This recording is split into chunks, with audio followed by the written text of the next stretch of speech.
Welcome, my VO Megalod friends. Today we will be talking with Zachap, who is a Twitch politics and React dandy funny man with sunglasses and beautifully long hair.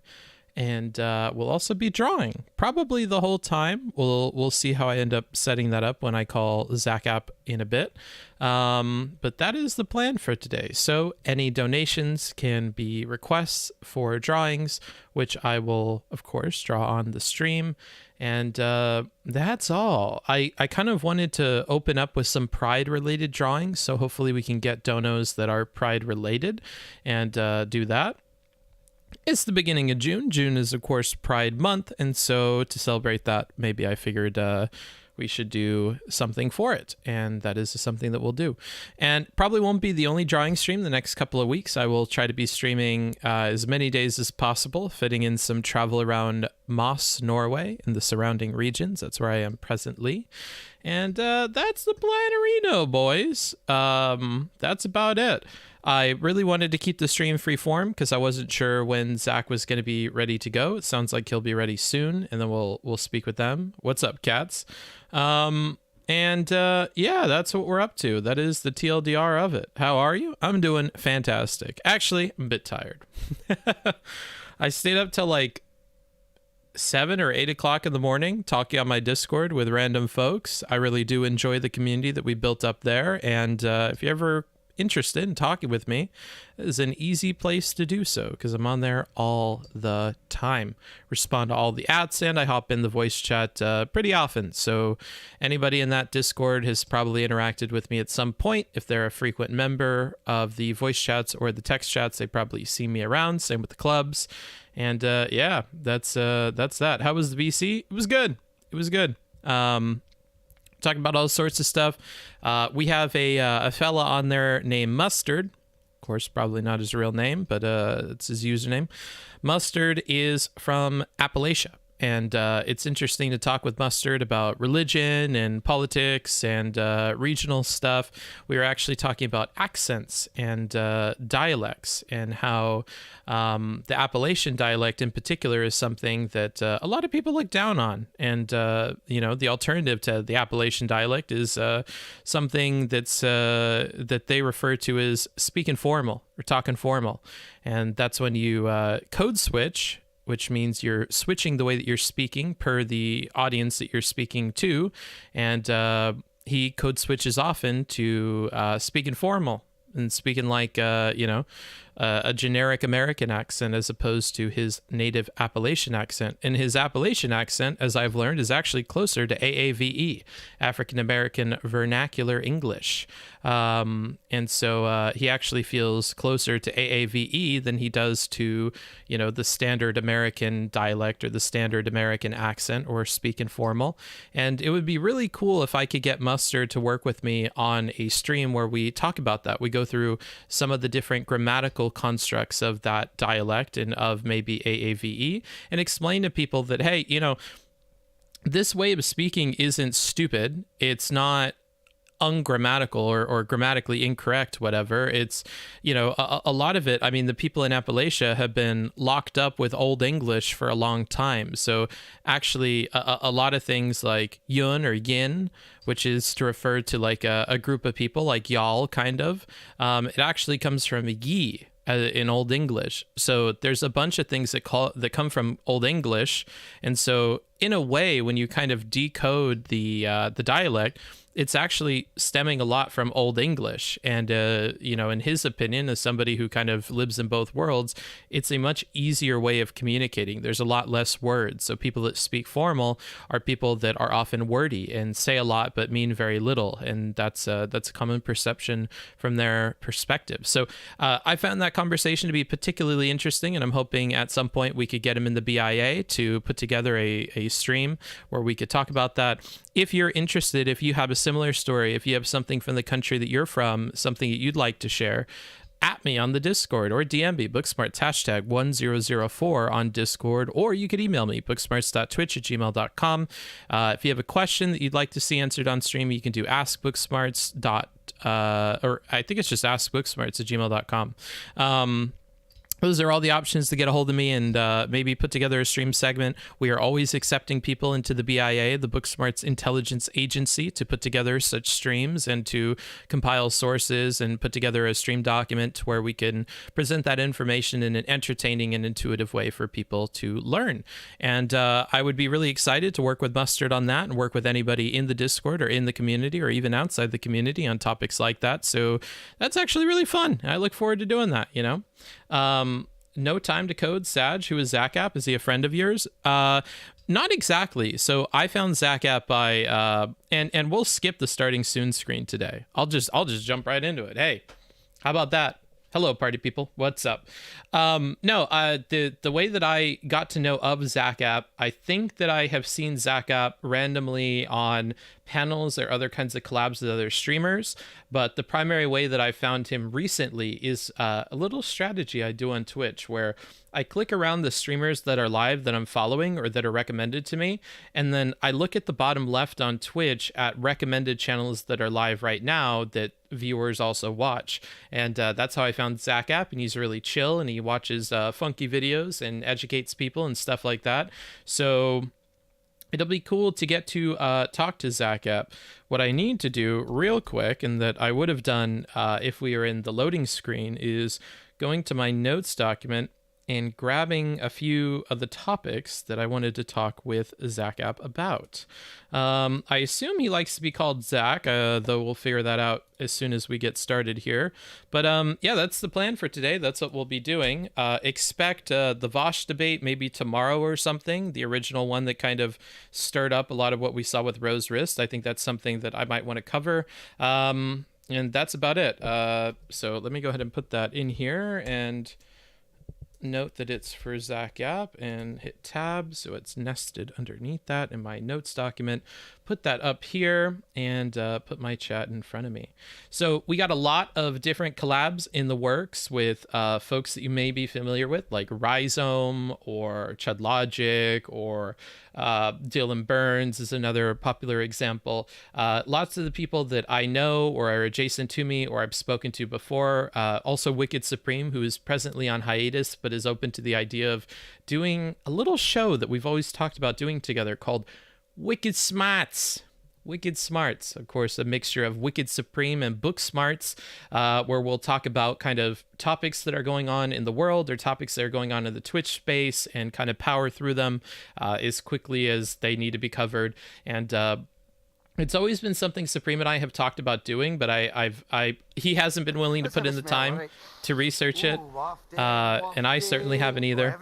Oh, big raid. Big raid from Turtle Co. Analysis smells like a turtle. Smells like a turtle to me.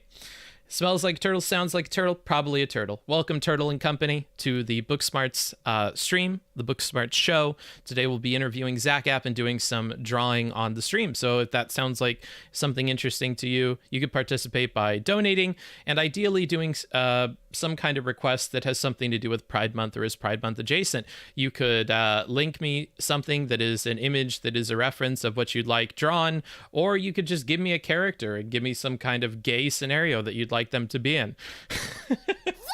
You know, whatever you choose. Here's our first dono of the day. $3 from Slivla. Let's hear what Slivla has to say, though I could Discord Minecraft server. Already guess. No updating changes. Mod pack. Server address. Deltascape. Excellent call. Yeah, so Salivula is actually a leader of one of the clubs on our Discord. We have a lot of clubs on there, ranging from Cooking Club to, D&D. We have everything. Cooking Club, Movie Club, Anime Club. If you'd like any of those clubs, they watch anime together, watch movies together, talk about movies together. I think Everything Everywhere All at Once is a strong contender for winning for the week. Basically, Movie Club will take submissions, usually fitting a theme, although this week there was no theme, so it was free request. You could send any movie in that you'd like. And then after getting all those requests, the leader, Mr. Hen on the Discord, will put all of those things into a document that people will vote on, and based on who wins that vote, and the vote is very fancy. It's ranked choice voting, so you can vote for multiple things and weight your vote according to what it is that you'd like to see. And then he runs it through a little algorithm that determines which one one won based on the weighted votes. And then after the movie is selected, either they'll watch it all together or everybody watches it independently. And then on a specific day of the week, they will do their discussion. Real quick, and I don't have my Stream Deck plugged in, so switching scenes will be a bit of a pain today, but not all that bad. I want to show you a couple of things, which I can't, of course, because this is not working. There we are. So if we go ahead and F11 here and check this out, we looks like Movie Club voting was yesterday, so it should be all figured out today. All these times are in PST, Pacific Standard Time. On Saturday at 2 p.m. Pacific Standard Time, Movie Club will have their discussion. So if that's something that interests you, check it out. Here's Zachap walking into the room. Let's give that a whiff. All right, Analysis? Your favorite fur in the eye, Captain. Tuning. Smells like a Zach. Smells like a Zach. There's a drawing. If you do so, I promise to not play Zarian and stick to JN. Interesting, the overlap between these things. So that was a donation from Saint Nick with a request for my favorite furry and BIA captain. Twisted Fate and Graves from a League as a drawing.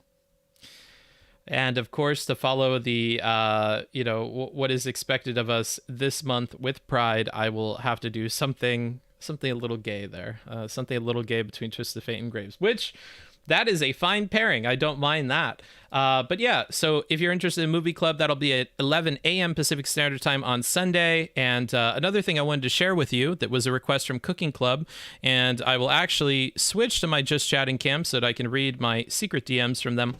They had a little ad blurb they wanted me to read, and then we'll bring Zachap in here and talk with him. So for Cooking Club, they said... And for the Zachap people just joining us, we have a bunch of clubs on the Discord, and they meet all the time. I hope I'm not disrupting. I'd love your initial thoughts on my chat idea in the DC chat. We'll do that after. Okay, so we'll spend at least an hour or two with Zachap, and then we'll probably move on to drawing or draw while we're talking with Zachap. And then of course we will answer your questions and do your requests.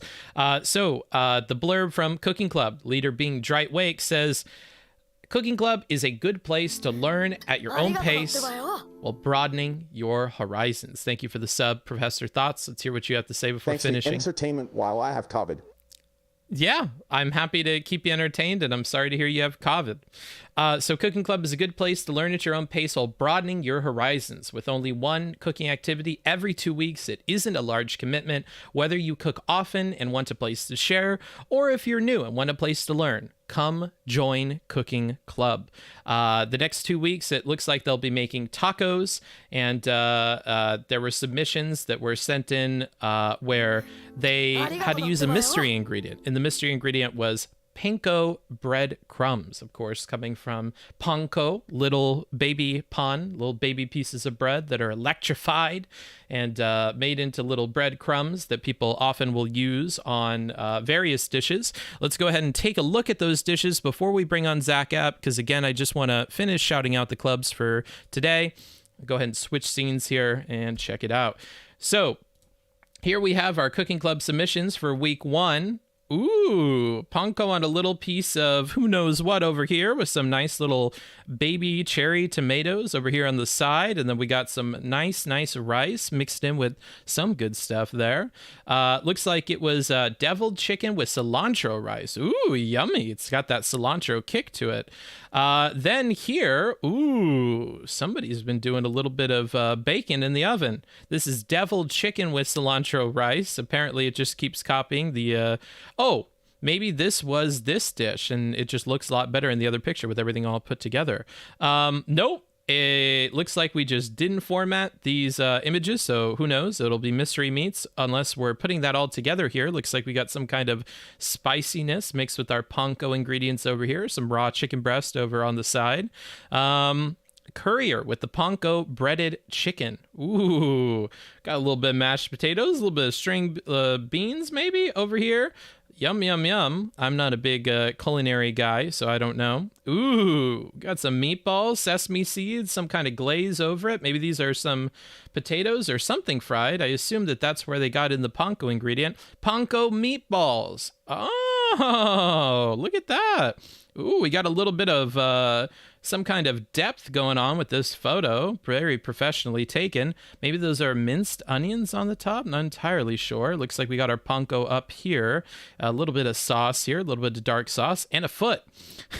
Dry Wake's foot, leader of the cooking club. Fried tomatillos, sauteed leeks, and lettuce with chorizo and shallots. I actually think that probably applies to this here, no? Looks like we got maybe some chicken with panko on the outside. A little bit of this going on here. This is Drunken Donkey with the chicken katsu panko. Stay traditional. Got the Japanese aesthetic going on here. Yum, yum, yum, yum, yum. I'll also move me to the side so I'm not interfering with your view of this lovely set of dishes here from the cooking club. And then we have Drunken Donkey made Dauphinoise. I can't read that. Potatoes, has 2 shallots in the cream. Interesting. Yummy. I like that. I like the look of that meat. And then we have, somebody pulled out the pan, fried something in here, or had some cheese mixed in with something else. This is, it's the potatoes. Interesting. Over here we have vegetable tempura, keeping it nice and vegetarian, maybe vegan. Yum, yum, yum, yum, yum. And then, something traditional. Wow, very traditional. We got like soba noodles here with something on top, a little bit of soy sauce on the side. Lovely kitchenware here. Little soba, I assume, meatball, and tomato sauce empanadas. Used panko in both the pie crust and the meatballs, just to be sure. Nice. Got that panko ingredient going all up in there. And here we have, some nice fried food. This is going to be from Lu Xiaobao. This is entry for the secret ingredient challenge. Fried 5-spice tofu with some sesame braised leeks over miso, corn, orzo. Maybe that's this here. I don't know. Yum, yum, yum. Really, really yummy. Okay, cool.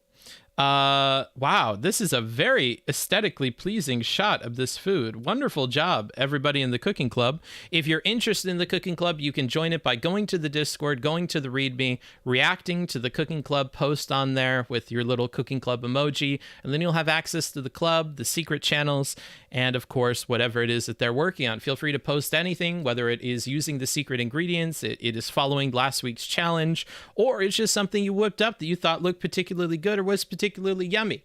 Looks like it's a competition between not only cooks, but also photographers here. So wonderful skills on display for the cooking club here. And we have many other clubs, again, everything ranging from anime club to movie club to D&D club. So if you like any of those ideas, you want to make your own club, get in the Discord, find some people, rope them together and make your own club and share your own stuff that you love. Without further ado, I, of course, want to get Zachap in here. He's been waiting long enough. I'll go ahead and give him a DM in here, and we'll get Zachap on the stream. I'll, of course, give Zachap the opportunity to introduce themselves. Let me send him a DM. Yeah, that'll be the Planarino for today. Let me also make sure that my stuff is all ready to go here, which it should be. And yeah, then we'll hop in a call with Zachap. That'll be fun. I know Zachap mentioned it might be a 2-hour thing. Ideally, I'd like to keep it somewhere between like an hour, hour and a half, ideally. That way, it doesn't go stale or anything like that. And, if one thing I've learned from the cooking club, it's that getting something stale is not tasty. It would be the opposite of tasty. So, without further ado, Zachap. Hello, Zachap. How are you doing? Hey, I'm good. Thanks for having me on. Yeah, of course. Do you want to give the people a little bit of an introduction to who you are and what you're up to? Yeah, I'm just someone that lives on the west coast of Australia that does an educational stream that can we just dive into any and all topics. Yeah, I'm passionate about like permaculture and teaching people how ecology works and how we should sustain such, and the way that the system works in regards to profit motives and how that can engage with like destroying ecosystems, and yeah, talk about plants and gardening and all sorts. Awesome. And I guess for some people, it would be important to know, how do you identify politically? As a leftist, so like somewhat like socialist, basically. Okay. Social is like broad term. I like because there's a lot that fits under that bracket, right? Yeah. Yeah. And I know that you cover a wide variety of different videos and topics, because I've been keeping up with your stream the last month. What would be something you guys covered that you found particularly interesting over the last like couple of weeks? There's a weird like situation with how they think that the South should take on the role of pollution, basically. It's like I think it's called like the half Earth theory, or something about the half Earth, where you have half the Earth polluted and then half the Earth like not polluted, and that's a balance that they want to like run, basically. I mean, there's a lot of big names like Gabor Mate as well, like someone just said in chat. But I've known about Gabor Mate. Like, I guess the war on drugs is something also that but if you're talking about like the last months, I don't know, pollution. Okay. But I'm all about like the legalization of all commonly used drugs as well. I don't know what your thoughts are on that.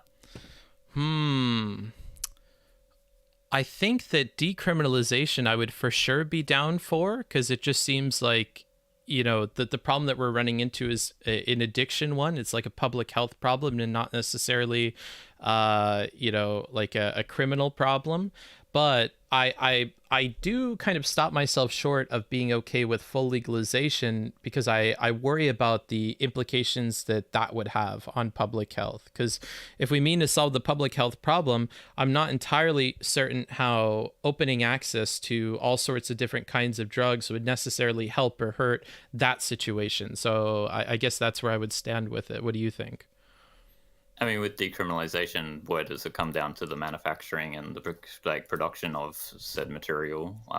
Because then it gets into the middle ground of people are doing things that are illegal but technically legal on a supply and demand level, but not in a business level, right? Mm-hmm. And so things that like there's been no drug-free culture ever. Like, even if you go into a prison, there's still drugs within that prison. But even just going back through time, and so legalizing it at least will give the possibility to. I mean, like, under global capitalism, there's no safe way to like have decrim without putting people in prison for profit, right? Yes, I think so. Yeah. And when you the profit say motive is for private prisons and such. Sorry, go on. Oh, okay. That's what I was going to ask about. When you say putting people in prison for profit, I was wondering what you meant by that. And I guess you're referring to private prisons, right? Yeah. There's many types of situations that occur across the globe as well, because the war on drugs isn't just an American or just a Western thing. Like, people in China and Japan and everywhere gets put in prison. Like, there's. I usually say this. I don't know if it's a fear-mongering tactic, you could say that I do, but like within the past week, there's been children that have been torn away from their parents because their parents have been caught with like low possession of drug material, right? And I've technically that's happened to one of my second cousins, is that they got in prison for small possession of plants, and it just tears families apart. And like, so basically, somewhere in the world, families are getting torn apart. No matter how you cut it. Okay. And yeah, what are your thoughts on this idea of like reserving half of the earth for pollution? It's messed up. It's sick. It's racist. And in what way would it be racist? Oh, because they want the global south to put the pollution on, like, put the pollution on them. Just don't like the landfills and the factories, and like, you know how supply and demand works. Everything's produced in Bangladesh, India, when we're coming to like clothing, and lack of regulations there to keep things cheap for neoliberalism to keep its course running. Right. Yeah. Yeah. And so like, I do wonder how people that are passionate about ecology in the West can affect regulations in the South. I don't really have a solution to that. Yeah. I guess obviously that would be a solution to pollution that would have a ton of negative ramifications. What, in your opinion, are some solutions you've seen that you feel like, oh, okay, that seems like a much more reasonable approach to this issue? What specific, like, what industry are we talking? Oh, okay, break it down by industry. I guess plastics are a huge problem. Have you heard anything interesting in that regard? Plastic's more of a replacement situation where you have to replace the plastics that because we've made plastic the alternative to everything, and so we need to find alternatives to plastic, and the main one that comes to mind is hemp. Okay, and I'm a big hemp fan. I think one thing people misunderstand about hemp is the difference between hemp and marijuana. Are you able to kind of explain that distinction to people?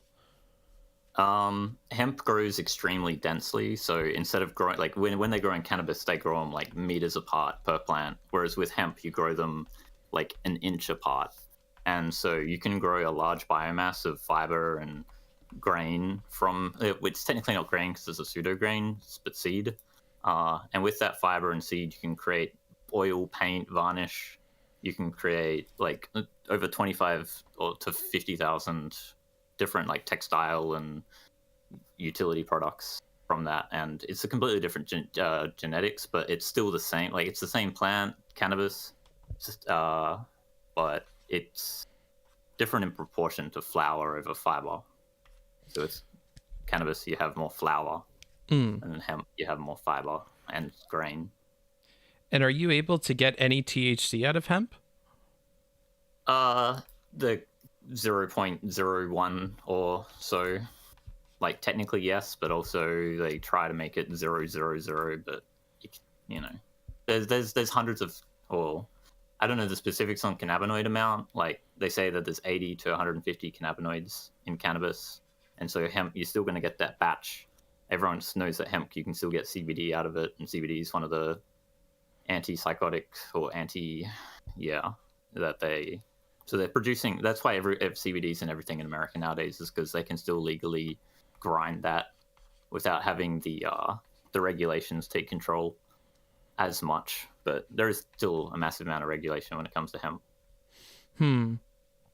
Which is that's why, even though I'm bringing up hemp and everyone's like, oh, don't worry, it's already legal, there's still a lot of regulation in place that prevents people to grow it. Like you can't grow hemp into the lawn, for instance. Where can you grow hemp? In a free society, at hemp as in a replacement for lawn, Somalia. Jeez. I mean, Somalia is like the freest place in the world, meaning that like, you know, there's no police there, but that's only that I was just memeing for Somalia. Gotcha. So what I understand is on stream, one thing that you really take pride in is educating people about various topics. Like, what are some of your favorite things to teach people about? We'll ask the chat like what they're passionate about, but if it's the same old people, then we just go through like philosophy or ecology, like dirt, soil. My favorite thing is soil. Like we'll watch soil documentaries that I have on hand, like easy, and I'm like smiling and bringing up a lot of nitty-gritty pieces about how mycology works and different food systems, and basically like there's different. Everyone thinks of vertical farming as like some weird grid network where you have like pipes and hydroponics and aeroponics and all this and aquaponics, and I don't see vertical farming in that way. I see vertical farming as having large canopy trees, smaller trees, bushes, shrubs, fucking root vegetables, vines going up the trees, like all these different, like a forest, a food forest. That is my prime example as a vertical farm rather than like what everyone else would expect. Gotcha. What, I guess for the average person, when they hear that you're interested in dirt, for them that would sound like pretty I think for most people, dirt is something boring unless it's in a Johnny Depp movie. Like, what do you find to be the really like compelling things to learn about dirt, or like what makes dirt special? There's this thing called humus. Do you know of humus? That's that yummy sauce or cream. No, you're referring to hummus. Oh, okay. Hummus is blended chickpeas and garlic and some maybe sunflower oil or so that's a dip. Yeah, I buy it in 1 kilo tubs and I eat it on screen on on Twitch with fucking biscuits and whatnot. But that's not what I'm talking about. But no, hummus. You know how people say that the human brain is the most complex thing that we know of in the universe? Yes. Humus is the most complex thing in the soil. And so it's like the amorphic black substance that you find in compost, basically. It can be turned into anything, any shape, any size. It has the largest amount of density of nutrition. Some people think of it as either like the decomposition that you get when you like use fungi to break stuff down, or worms to eat stuff, and it's the worm castings that's has high humic acid. But that's what I find interesting. And that's like some decent baseline for carbon in the soil or fertility in the soil. But there's so many like soil. If you gave me an acre of land and $1 million, I could spend $1 million on building that land in a fertile way. But then if you gave me $1 billion with that same acre, I could literally probably, I mean, like, I'm thinking in that, like, you could literally spend $1 billion on a piece of land to make it even more fertile than that $1 million piece of land with like built soil. Does this make sense? Like the amount of minerals that you can have, like there's azomite, which is volcanic rock dust. There's like glacial rock dust. There's different types of microorganisms that you could get to inoculate the soil with. And so there's actually a never-ending process in relation to how fertile soil can be. But little of this is known. Like modern soil science has only been around since the late 1800s, like 1890 plus. Whereas people know of soil as like, we've been growing vegetables for forever, but we've been tilling the land forever. It's not, we haven't been actually growing soil, we've been growing plants. And no one actually grows plants, only soil does that. I guess it's an interesting way of thinking about it. It's not people that grow the plants, it's the soil that grows the plants. I'm assuming you know of like the Brix meter? I do not. So the Brix meter is when you get some liquid and you put it on like this Brix meter. It's like a binocular kind of thing that you can look through. But you look through the juice or the liquid, and you can see how many parts per million of like solid is in it. Mm-hmm. And so people use this to determine like sugar content and mineral content of fruits and vegetables. And so if you had like conventional gardening practices on a grapevine, and you Brix metered a grape juice, you would have less sugar, less minerals, less proteins, yada yada yada. Whereas if you had a more fertile land, it would have more of a parts per million in that. And so with that money spending acreage, I was just saying, basically you can up the nutritional content of plants by expressing the plant's genetic potential. Because like you can grow a weed plant that is like 2 meters tall. No, wait, not. You can have varying degrees of success with growing vegetables, I guess is what I'm trying to say. And depending on the soil, there's potentials in plants that no one actually sees. People just think it's all in the seed when it's all in the soil. Yeah. What do you think of companies like Monsanto, like limiting people's access to their seeds and stuff? Do you see that as a problem? It's more of a, I mean, I shouldn't say distraction, but it's a willing to accept that people don't have, like farmers, for instance, don't have the proper education to do sustainable agriculture. Like simple as that. And basically Monsanto benefits off of the subsidies that the government gives them. And also to the farmers. So if you are a farmer in America and you want to guarantee yourself profit, you will get a contract with Monsanto to use their method of pesticides, like biocides and seed. So even if your crop fails, the subsidies will look after you. Mm-hmm. Whereas if you're just gonna YOLO it organic, then fucking that's good luck. You know, if there's a drought or there's rain, there's too much rain, then that's on you. And like, I guess, how does soil and how do approaches to problems like plastics or problems like pollution or problems like global agriculture, how do you use your personal philosophy to kind of inform your decisions or opinions on those topics? I mean, you're throwing words around like plastic. I'm not saying I'm not saying soil is going to fix plastic. Other than Right. Plastic will be fixed, possibly also not only from hemp but also by localization. Like there's a lot of packaging that goes in that we use plastic for, and if we were to localize like production of stuff, then less shipping, less plastic. But do you know bioremediation? I do not. I think I could break down the word, but could you explain it for me? There's different ways to use biology to remediate landscapes. So, like for instance, with fungi, there's certain fungi that can absorb minerals and or metals, like heavy metals. And so you could use specific fungi to like farm out lead, like literally just farm out lead, and collect all the mushrooms, move them off to a lead disposal site, whatever the fuck you'd call that. There's like fungi that break down radiations, such as the honey mushroom. And so they do this in like Chernobyl and such. Like you can grow large quantities of honey mushroom to absorb radiation. Most people know of bioremediation as if you were to have wastewater go through a stream. If you create like lots of sort of like permeable dams of root mass of plants, then you can filter the water through the plants themselves. So you can turn like black or gray water into clean water. But that's what I look towards if you're talking about like chemical pollutants and yada yada, heavy metals.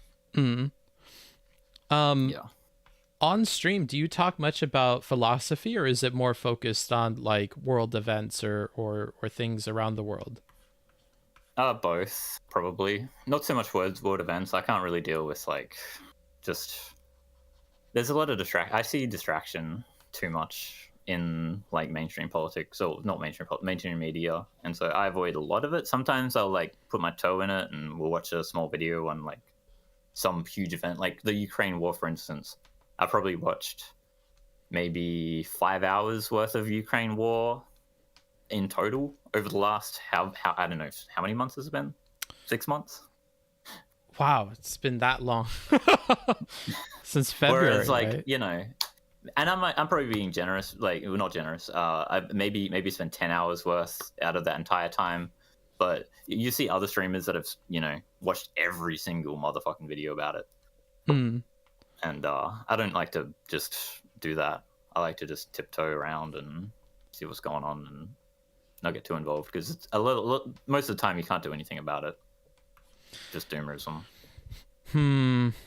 And why do you think that the media has these distractions for people? Like, what is it that they're trying to get us to look away from? It's more look towards the status quo, look away from like changing the status quo, I guess. Like, I mean, I don't know if you're a socialist. I don't really know if you're like against said status quo as to like neoliberalism and such, but I look away from like market because there's a profit motive for ecological catastrophes. Like we're losing species en masse day by day, and yet no one bats an eye. There's no profit in looking for the animals that aren't actually pretty. We'll save the giraffes and we'll save the rhinos and we'll save the this and the that, but there'll be like little tiny fucking snails the size of your thumb that will get no attention. I mean, there's no profit. How do you balance? Because this is something that I've looked into just a little bit. How do you balance like preserving all these different species and all this diversity versus like providing for the many people who are in need of materials, whether it's timber or even something more complicated like space for housing or space for agriculture? Is there some point where we do make a trade-off towards getting rid of some biodiversity in favor of keeping like taking care of the people that are here now? So there is more productivity in a food forest than there would be in the agriculture that we do now. We actually, it's sort of a meme that we think that we're so productive when we have like a really small, significant amount of manpower working on the farms. Like we have one person feeding how many people, and then we say that, what, are we running out of labor? Like, are we? Do we not have enough workers to figure out like how to farm? Like, what's going on here? Because I'm pretty sure that there's like an unemployment problem, right? Mm-hmm. But for some reason, we have some like food shortage or whatever. Like, there's no food shortage. I don't believe in like overpopulation and all that shit. I'm not. I think that there's an abundance, especially if we were going to go like sustainable. Like, when I was saying the food forest thing, though, being more productive than the farming that we do now, I think we're just culturally biased. Like, we see what happens, we have the food that we have, and then like we can't see like an alternative that can produce even more than what we do.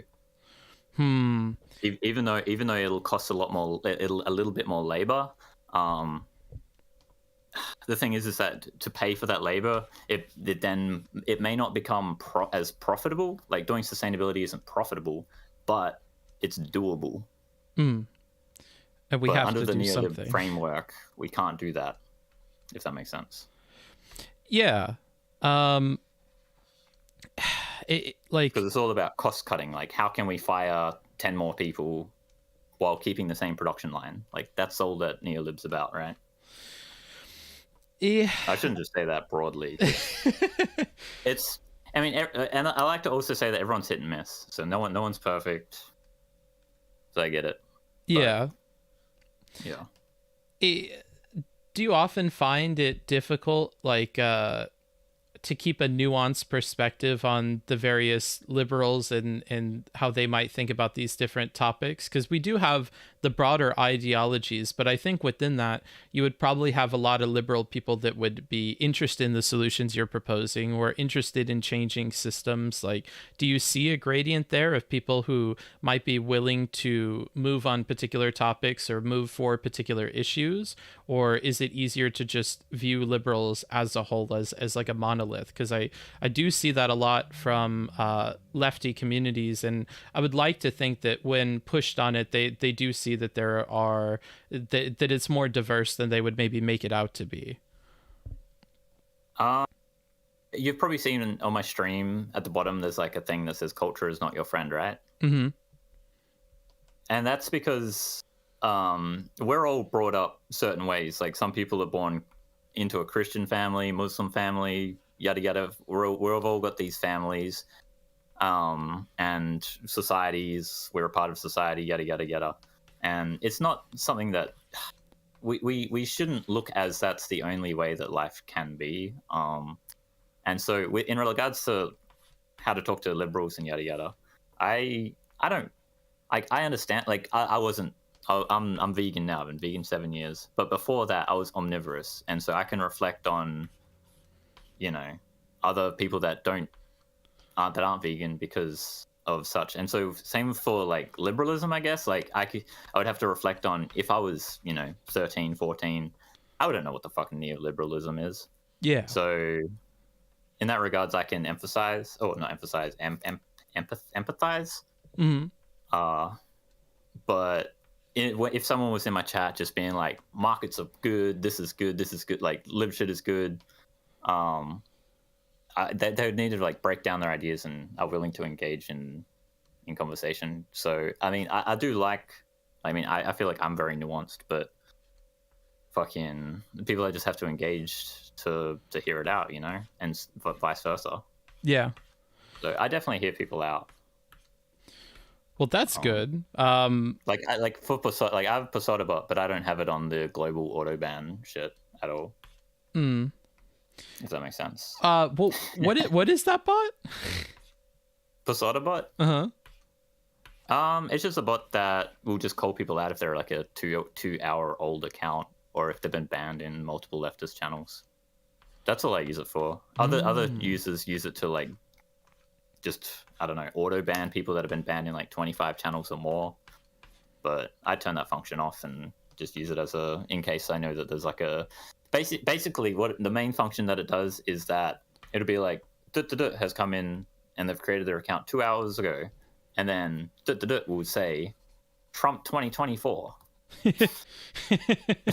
And then I'm like, and then I try and be like, do you like, what do you like to talk about besides Trump? And all they'll say is Trump 2024 in every single fucking message. They won't even engage in conversation. And do you think these are spam accounts, or do you think there's like actual people behind them? It's hit and miss. Sometimes they just never bring up anything other than that, like American politics. And I mean, there's the other side too with like Russia, Putin. There's like people that will never shut up about Putin as well. But it's hit and miss as to who will engage and who won't. But the bot itself, I mean, people can use it for different means, but I just use it for a curiosity test to see who's 2 hours old. I mean, I could click on every account, but that's more work than what I asked for. Yeah. And I don't think people who aren't streamers realize just how big of a problem it is having these random bots come in that just spam a lot of stuff or are kind of just problematic accounts. And especially if you're using Restream or you have multiple chat windows, it can be really, really difficult to kind of get to the bottom of what's going on with these different accounts and knowing, oh, is this somebody who's been on the website for a long time and like there might be a way of getting through to them, or is this just like a troll and this person is just coming in here to start trouble? And so, you know, if anybody is against the use of those bots or stuff like that, I think you have to consider that, like you said, you can click the username and you could see how long the account's been created or whatever, but it would take so much more time away from the stream and you'd be clicking in different windows. I think those bots are a godsend for streamers. Yeah.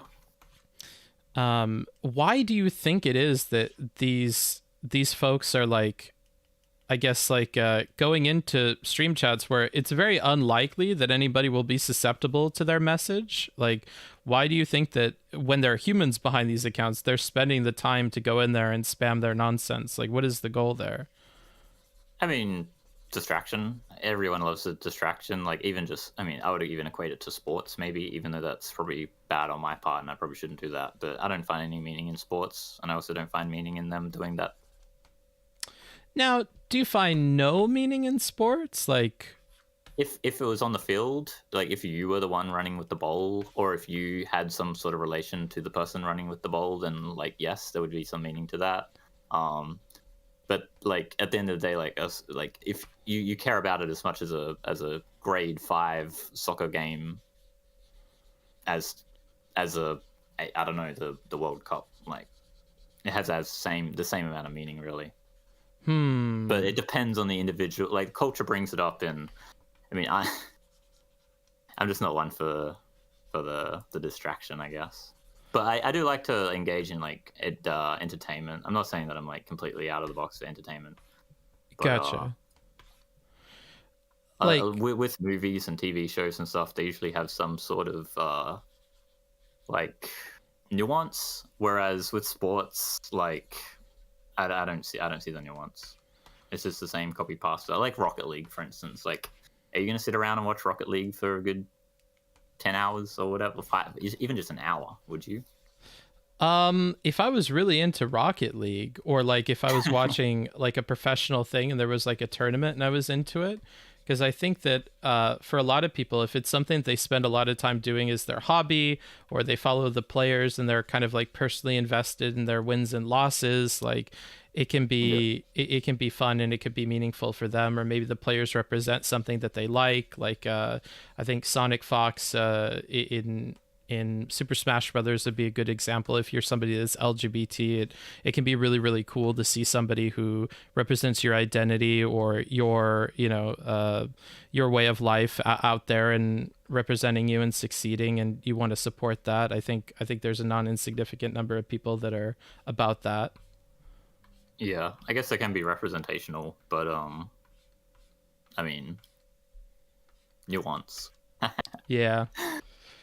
Like, I also do understand, though, the idea of it being a distraction. Like, hey, there are bigger issues, there are better ways we could be spending our time, there's better things we could be doing. Like, it's the same kind of stuff I say on stream about this, like, Twitch politics drama or Twitch streamer drama. Like, if you were to quit this tomorrow and go outside and, like, do something else, and it meant that you couldn't watch my stream anymore, or you weren't interested in this content anymore, I think that's like a net positive, both on you, on me, maybe even on the world as a whole. So I mean, like, I am with you that, like, these distractions can take away from people actually going out there and doing things about real problems that they might actually care about.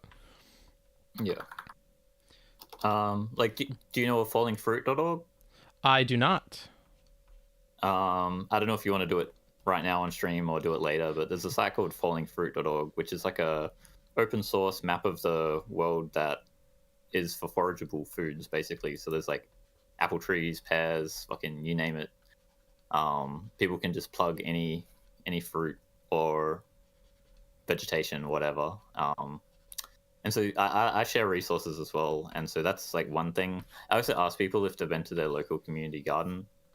I used to volunteer at mine, and there's a lot to be gained in relation to community and networking and finding other passions and whatnot. And how do you get somebody who is like terminally online, or they're really involved in all this stuff? How do you persuade them to engage in that way? Like, have you found anything to be particularly successful in your community? Normally just see if they can even get their own stuff, get their own garden going, or like even if they're not that, just sprouts. Like, can you even just do some on the kitchen sink, start doing some whatever mung bean sprouts or you name it. And if they can start to do that, then you'd be like, okay, can you start to collect seeds and maybe make your own seed bank? Then okay, can you start to like donate seeds to, or like even go to your local community garden, or go there yourself and grow them? Different community gardens work in different ways. Like, some will have allotments that you have to rent, and then other ones, it's like a free-for-all. And the free-for-all ones I find are a lot more like accessible than the allotment ones. Yeah. Like, what are the resources people would use to get involved with that? Would they just look up their city name and community garden, or is there some similar website? If you just go to Google Maps and you zoom right into your town, and then remove the search and type in community garden and then click enter again, it'll show you like like 20. There's usually like 5 to 20 per town. Like, it's actually ridiculous how many community gardens there are. Even in the smallest of towns, there'll be like a few. And so that's all I would do. And do they have an abundance of people that are trying to help, or are they in need of people? Hit and miss, depending on, like, I mean, we're talking about the world, right? So it's hit and miss. Usually I would assume that it would be under like, that need more people that would want any kind of help, especially like I mean, if you're donating seeds and your time, like, that's pretty much everything they need. So yeah. And given all these kinds of like things I'm picking up on, like turning away from distractions and focusing on doing things in your community and volunteering, or focusing on these bigger problems, like, what is the kind of personal philosophy or life philosophy that you're using to arrive at those? Like, what would be what you would like recommend that other people use to guide their life or arrive at those same conclusions? I mean, there's both a, like, there's a human factor, and then there's like an inside factor and an external factor. So like, the external factor would be that you want to retain moisture in the soil. If I was to just say how life should be, 101, retain moisture in soil. Do you know how to retain moisture in soil? Huh. Try and do 10 solid answers. So I'd imagine or 5. Composition would be one that you'd want to look at, like the mixture of sand, clay, and like the biological parts of soil. Maybe that would have something. Amendments. Yeah, amending can be one. I think drainage would be another important one to consider. Maybe another one would be exposure to the elements, or exposure to sun in particular, might be something worth considering there. Yeah, wind dries a lot as well, but yeah. After that, what? I guess you would want to pay attention to the water you're putting in the soil, probably, like the amounts of water that you're putting in. Because in certain areas or for certain kinds of soil, I'd imagine it's not best to just flood it with water. Another thing would probably be the roots and other systems that are kind of like a biological part of the soil. You'd probably want to make sure that you're picking plants that are helping with retention.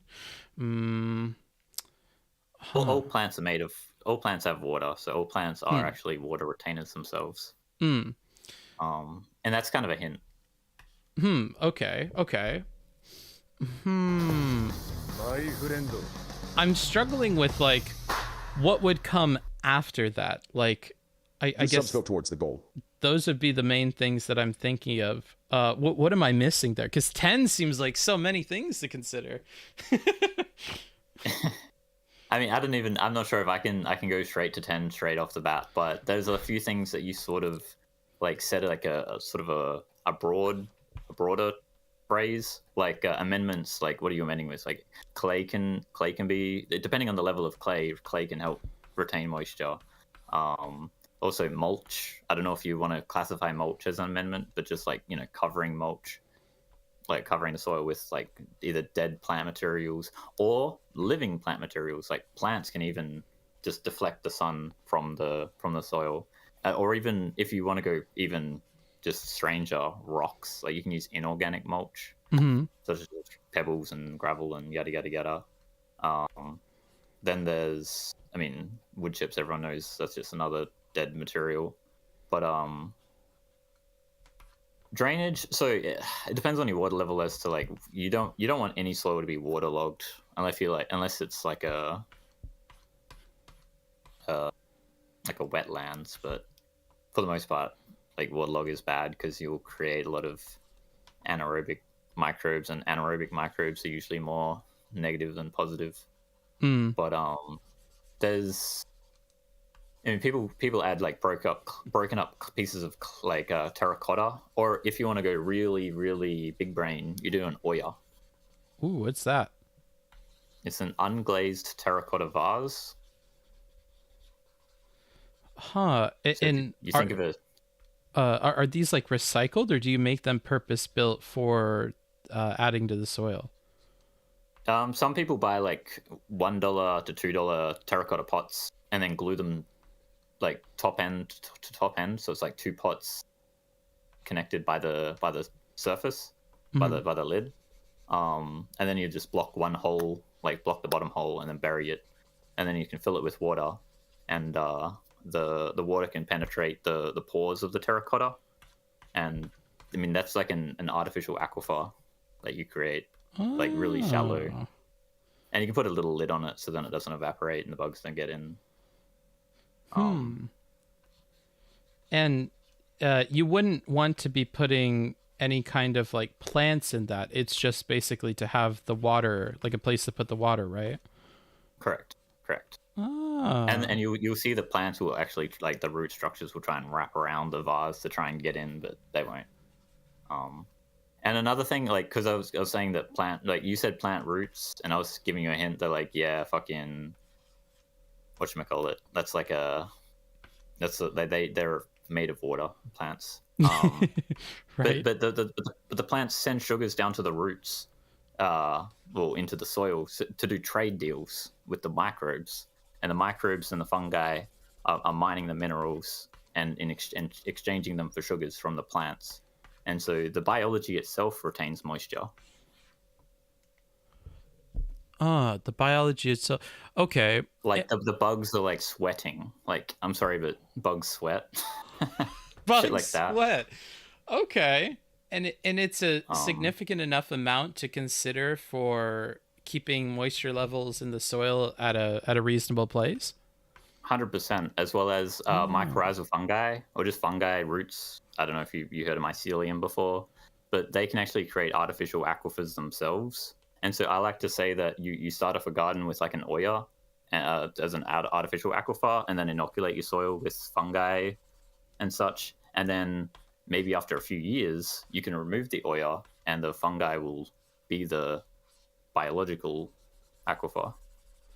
And But when you're Oh, yeah. putting this oya in, are you then watering the soil also, or is all of that water coming from that artificial aquifer? there's some maths behind how much like water is released, and you have to basically just fill up the oya every month or 3 months, depending on the size, and it'll water like a certain area of space, Mm-hmm. and you just have to. There's some numbers on, like, if you have it this size, it'll water this many meters, and so you just have to do that. But wait, what was the question again?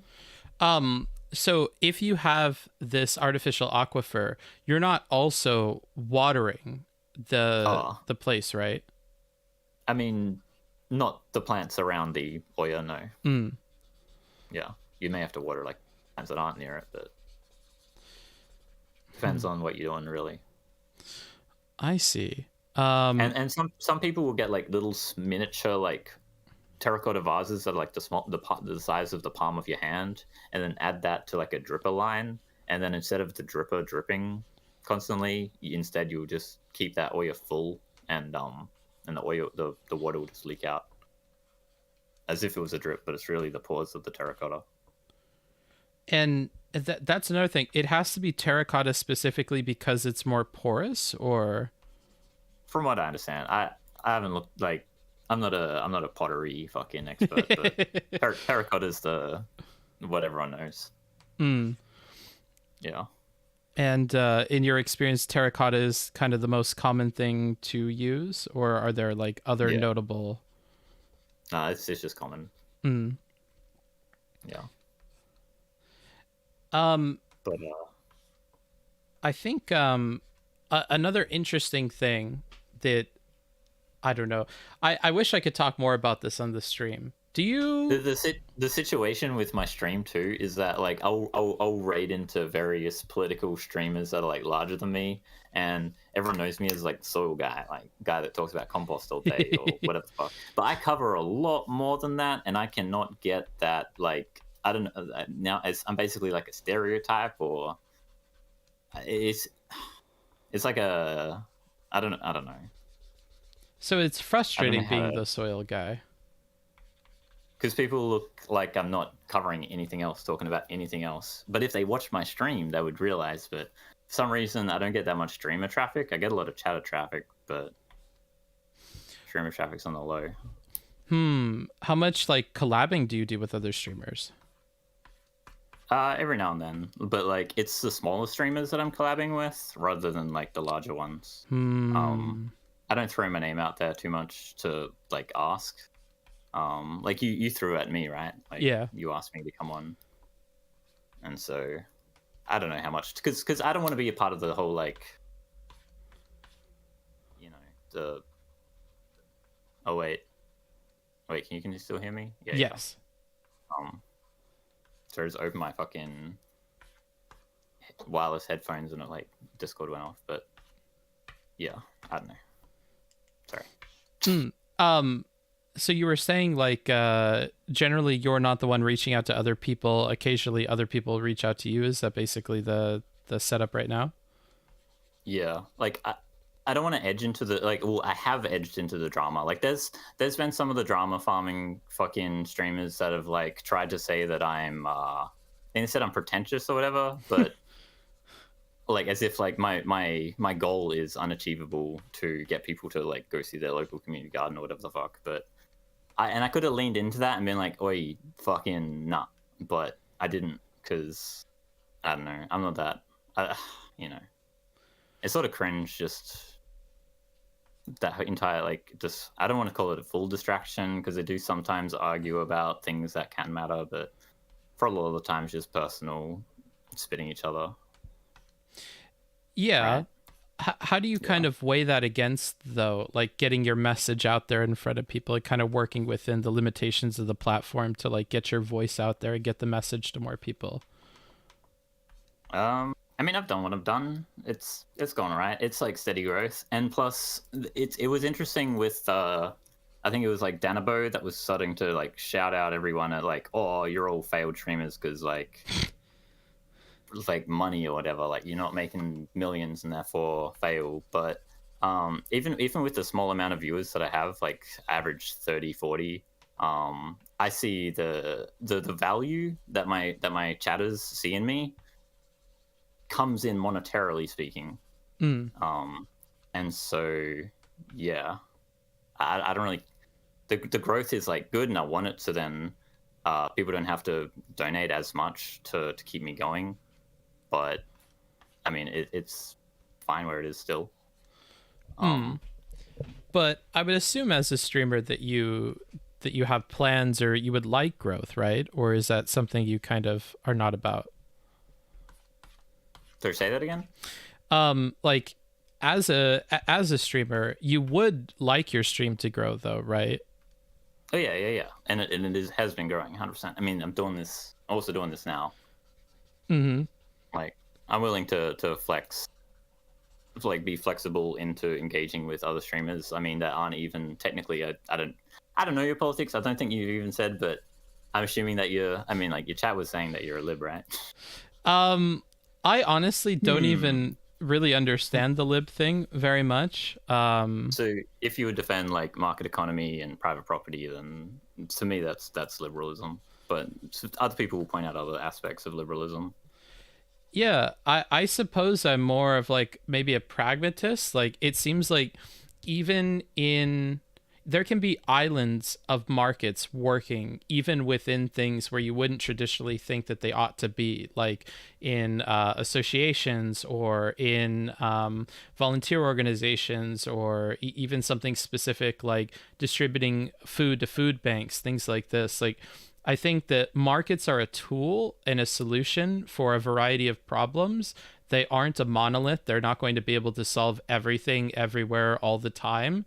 But I think that I wouldn't want to write off all markets because like they're very, very helpful with allocating resources in a natural way. And if it's figured out already, I don't see like principally going against it. But I'm like a huge supporter of like social policies and higher taxation and things like that. So be like in the SOCDEM area, probably, was by the sounds of it. Yeah, probably. Like, I think in the last year I've become a way bigger fan of unions than I was before. Like, I was pretty doomer on unions because I thought they like stifled like businesses' opportunity and ability to expand and do the things that I think businesses are good at doing, like helping people and producing products and getting resources in the hands of people that could do something with it in a way that might be more efficient than the way the government would do it. But especially spending time in the Nordic countries, I've been like, oh, okay, a lot of the reasons that they have social institutions and all these other things are because the interests of the workers have been covered by these unions, and the unions serve as advocates for workers in a way that I don't think we could reasonably say workers could do it individually by themselves. I feel like that's a silly thing to say, that like, well, everybody should just advocate for, themselves, and if everybody just advocated for themselves, then it'd be good. They also have a lot of natural resources that are socialized, and so they're getting a lot of funding from like different institutions that not like other Western countries would normally have it as. Like, imagine socializing your oil and gas, right? Like, that's not going to happen anytime soon. But that's what kind of Norway has from what I understand. I'm not here to like push, like normally if I was a drama farmer, I'd be trying to turn you left, but I understand that like within the global capitalism standard, it is like, I'm assuming you know of capitalist realism. I do not. I'm learning a lot this stream. Capitalist realism is basically the idea that you can imagine the end of the world before you imagine the end of capitalism. Jesus. Are you a subscriber to that? within old dystopian games, movies, TV shows, books, like everything, you'll always find scraps of capitalism or neoliberalism within them, like Fallout and like you name it, Snowpiercer or whatever your dystopia is. But I try and engage with the imagination side, where you can imagine a world without capitalism, But for most people, it would be like, history is over. This is the way it is. We're going to be using Coca-Cola caps as currency in a nuclear apocalypse. But I try not to prescribe to that, yeah. And Whereas, what's an example of a thought experiment where you see the world going in a direction where there is no more capitalism? I mean, jungles, rainforests, fucking clean fucking water, rivers. Oh, okay. So like natural systems and stuff, you won't see it there because natural systems like capitalism isn't some like thing that's inherent to organisms that will like come about. It's something that humans are making up. Is that kind of the approach there? Well, you know the Matrix, like when they go into the Matrix, and by that I mean like number one, where Neo enters the real world, quote unquote, and it's like they're near the core of the Earth with all this technology, and like the outer Earth is completely just gassed over. That is what everyone is expecting, I guess. Like, I'm assuming you know of Irrelevant, but that's what Irrelevant dreams of. At least that's what he said 3 years ago. He dreams of like an underground world, or at least 3 years ago he hated trees and nature, and he couldn't stand anything like grasslands, anything. He would want just off his screen ASAP. Surely he was passionate about this 3 years ago. Things could have changed. I haven't talked to the guy for a long time. And why not, out of curiosity? Like why not confront these people on ideas like that if you think that you might be able to change their mind on it? I don't know. It's just yeah. The whole like I guess I could avoid, but I'm trying to get my own thing off the ground. I know that his thing's off the ground already. It's so weird being like a small strum, you know? Like, I guess that's the way that I see it. It's the whole like, yeah, I don't know. I could engage, but it becomes I would turn into the whole drama cycle of thingy and thingy reacting to thingy and thingy reacting to me and Irrelevant, or I mean that would be an interesting loop cycle, but yeah, you know what I mean? Yeah, I do. You don't want to fall into that when you've been avoiding it so well for so long. Like, I don't want my stream to turn into this, and I could see like the slippery slope all the way there. But I think also I use the word snowball, but the slippery slope works as well.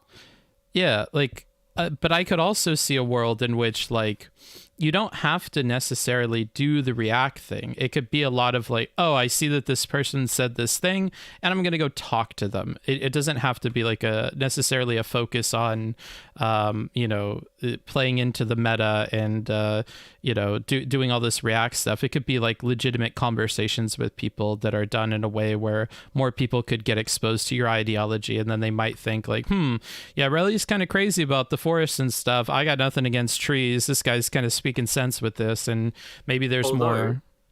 Although I do have something against trees. Oh, what's that?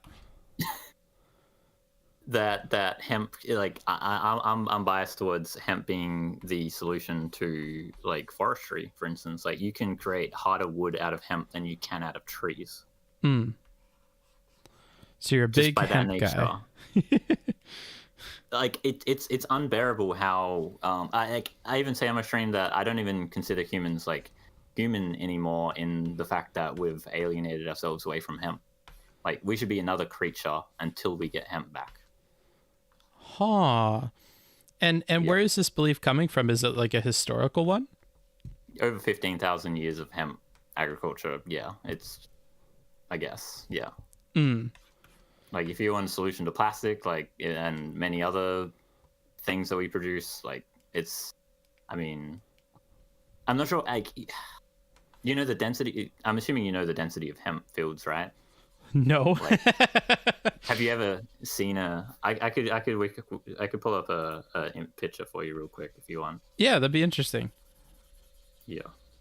All right, let me switch scenes here real quick. And make sure I open this and don't leak your DMs. So whenever that gets through, I'll click on it. Cool. Yeah, because I definitely think that there's more room for talking with each other and moving away from all this React stuff. And we all have to kind of make that leap in order to do it. And I think people are more than willing because, like you, they want to grow, they want to network, they want to, you know, maybe even just talk with people rather than doing the React. Like, I'm sure a lot of people make their big bucks with it, but I think that there's also a growing number of people that get disillusioned with it or they get sick of it. And for those people, I think, you know, if we create a culture around that, that'd be better. There's also the LARP. Like, everyone's all about, like, oh, you're a LARPer, this is a LARPer. Like, if, you know, I'm assuming you know what LARPing is. Yes, that I do. All the accounts of who's laughing and who's not is, like, kind of hilarious. Because, you know, I like to say that under this economy or whatever, that we're kind of LARPing ourselves, in that the whole post scarcity thing has happened. Like, we could be post scarcity, but we laugh as if we're still in scarcity through capitalism. Like, why the LARP? I think maybe because people are afraid of thinking bigger, and when you start saying out loud the things that you want to accomplish, I think it's a lot easier to turn your brain off and think it's impossible and whatever and be dismissive than it is to like actually engage with, okay, well, like that sounds like something I would want. So what are the steps to do that? And are those steps achievable? I think thinking in that way suddenly obligates you to start working towards those objectives. And that can be a scary thing for people, I think. Okay. Not that it makes it okay. It's just that's what I would say is probably behind a lot of that. Yeah. Oh, the image is in your... I put it in your chat. I guess I probably should have put it in Discord. Oh, yeah. If you send it in Discord, I'll open it right now.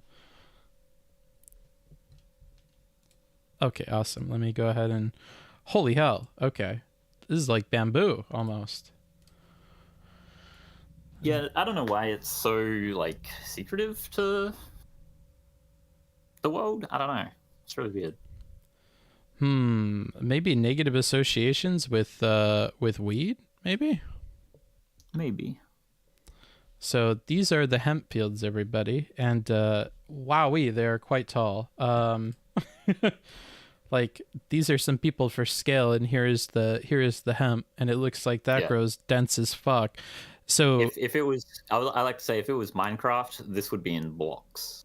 This wouldn't be like the sugar cane, for instance, where this would be a literal block instead that dense. And like how much of this is usable? Like, do they just cut and mulch all of it, or how is it separated? Or I'm assuming you're being real. I'm very uneducated on this.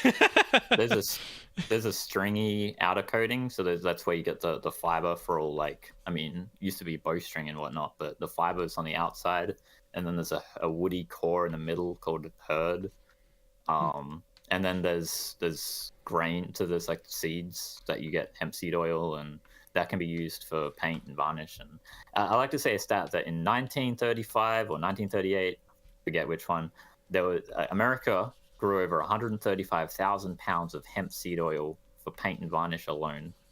Jesus. And, like, I'm sure they were growing hemp seeds and stuff for everything else, but just for paint and varnish. And then what happened? Why did we move away from it? Petroleum. I mean, you try and get paint with that isn't petroleum. Like, you could, but it's not as prevalent. Whereas, like, if you go back 500 years, like, good luck trying to find petroleum paint there. Huh. Well, and maybe as we slowly move away from using fossil fuels and stuff, do you see us moving back towards using hemp, or? I mean, regulations, you know, it depends on, like, lobbyists thanks to fucking the economy, right? Mm-hmm. Yeah, so I don't know. I mean, you could imagine that maybe fucking Monsanto will, like, try and... Well, I think there's a thing where they can't patent hemp seeds, but there's a weird system that was in place when they banned hemp seeds, that they used the same law that banned hemp seeds to then ban Monsanto's seeds from other people growing it. If that makes sense. Yeah. I think they pulled it from the same paper, but I don't think they can, like, I mean, they probably could just GMO their own hemp, but yeah, I don't know. I mean, under that way, if they made a Monsanto hemp, it'd probably make it possible again. But I think the highest producer of hemp right now is China. They produce the world, like 70% of the world's hemp. And then, I mean, these companies, we give them a lot of credit for being able to lobby and change laws and stuff like that. Like, in my mind, I would imagine that should it be advantageous for Monsanto, they would like lobby to roll back a lot of those regulations so that they could go back to doing what they want to do, but with hemp this time, right? Maybe if they owned all the land, because right now, if anyone with land could make a lot of money, because hemp's price is extremely high because of the amount of, like, policing that's being, like, there's footage, I've been trying to find it, but there's footage of of police force internationally going across literally every single country with flamethrowers and just flamethrowing down like hundreds of thousands of acres of hemp. Just for like 10 years straight. They just, India, China, like, just all the flamethrowers, all the hemp fields, because it was grown, you know, over the world for hundreds of thousands of years, or at least tens of thousands of years. And to prevent mass cultivation, they had to cull it, quite literally. Jesus. Or eradicate, as they like to say. But, and who's pushing this? Like, who's pushing for the destruction of hemp? Because of, like, trade deals with the US, I think countries had to ban it. But it's kind of a weird situation. But I'm pretty sure if America was to fully legalize, like, not even decrim, but, like, federally, then other countries may be able to pull back their laws. I'm not a fucking lawyer, though, so don't quote me. Gotcha. Yeah. You were talking before about, like, the struggle of people knowing you for being the dirt guy. Like, I would have to agree that, like, watching your stream, it's very clear that you cover all sorts of things that don't have to do with, like, soil. Like, I had no idea that you were the dirt guy the last week or so, like, popping in for, like, an hour or two at a time. Like, I'm sure you talked about dirt at one point, or, like, it came up as, like, a tangent, but, like, where is this coming from? Was this, like, on a panel show that you talked about dirt for, like, an hour straight, or? It's I mean, even when I came in here, right, I the first things I said is probably about, like, I do bring up soil and ecology, because I feel like it's one of the most important things about life. Like, not even, like, the modern day, but, like, even if you went back 15,000 years, like, what's the most important thing in the world? Hemp. The top 6 inches of soil. and the fact that it rains. That's the only reason why life exists. But So I guess in that regard, you don't help yourself if you immediately talk about it. I mean, I'm not even trying to, like, stop being the soil guy. Like, I guess I'm fine with it. I mean, technically I came through it because of, like, my history is that in my late teenage years, I was Doomer. Like, if you look at your chat right now, this was me in my late teenage years. Let me check that out. Let's see. Why don't I see it in my chat? Did you send it through Discord, maybe? It should be chat, right? I'm a Peaky Blinder and Tan just did emotes, and then I just did an emote. Yeah, I see. Oh, okay. Oh, wow. You had the emo hair, kinda. Yeah. And so basically cannabis saved my life, like, quite literally pulled me out of, like, depressive situations. And so then I started there's, like, documentaries which I would ask if you know, but you probably don't know. But anyway, cannabis documentaries which led me to other documentaries about, like, soil and fertility, and then nature and ecology and human biology. Like I got into, I basically have like a terabyte worth of documentaries that are like used as a reference point. So if I was to if I wanted to stream about a random topic, I could just go into my hard drive, look for a fucking random doco, assume that it's still on YouTube, find it, and then we just learn about a thing for a day that, like, because I've been collecting documentaries for like 7 odd years. And And how do you select like what to cover on stream? Is it random each day, or? it can be random, or it can be like stuff that just came into YouTube that day. But yeah, I'm literally just spontaneous. Some people say that they like me because I help with their like ADHD, like short-term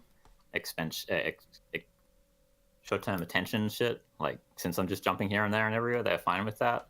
Mm-hmm. But yeah, I don't know. It's weird. If you weren't known as the soil guy, or if you were like able to rewrite history a little bit, what would you edit your bio to be? Like, what would you want people to know you to be? Well, that's the thing too, is like for years I've been like, I kind of slightly consider myself as a polymath. I'm assuming you know what a polymath is. Somebody that does many maths. Yeah, well, you learn about everything and anything, and there's no like specific niche that you fall into. Like, for instance, Leonardo da Vinci was a polymath. So like, he did engineering, he did art, he did this, he did that, music. And so I like that framework, because like there's over 20,000 different university degrees that you could get, but if you go for one, you can't get them all. True. Whereas if you go for none, then YOLO, get whatever you want. Yeah. Jack of all knowledges. Yeah. What do you think about the state of like education, or formal education in particular, in like Australia, I suppose, since you're in Australia? But I mean, it's pretty much the same everywhere. But I think that if I like, I was saying this like last week, that I wish I was born today, because of the amount of like utility that the internet can provide. Like, I would delete fucking school in that I would be acing school. Like, I'm assuming you know of Khan Academy. yeah. And like Duolingo, stuff like that. Yeah. Since that didn't exist like back in my day, I feel like kind of held me back. Although basically I feel like I learned more stuff playing RuneScape than I did at school. I'm being genuinely serious. RuneScape taught me more than school. Huh. Like, how so? Talking to people, like I would know life as a kid, and so I guess just that amount of communication with people, and that amount of like there's economies in it too. There's marketing. Everyone merches lobbies and sells and buys, and you learn about trees and fish and different ways to make a living, and it was very much exciting for me. And yeah, I don't know. I mean, by RuneScape, I guess I just mean the internet in general. Mm-hmm. But yeah. And like early on, what kinds of communities were you getting into where you were getting this education, or were you like surfing the web solo the whole time?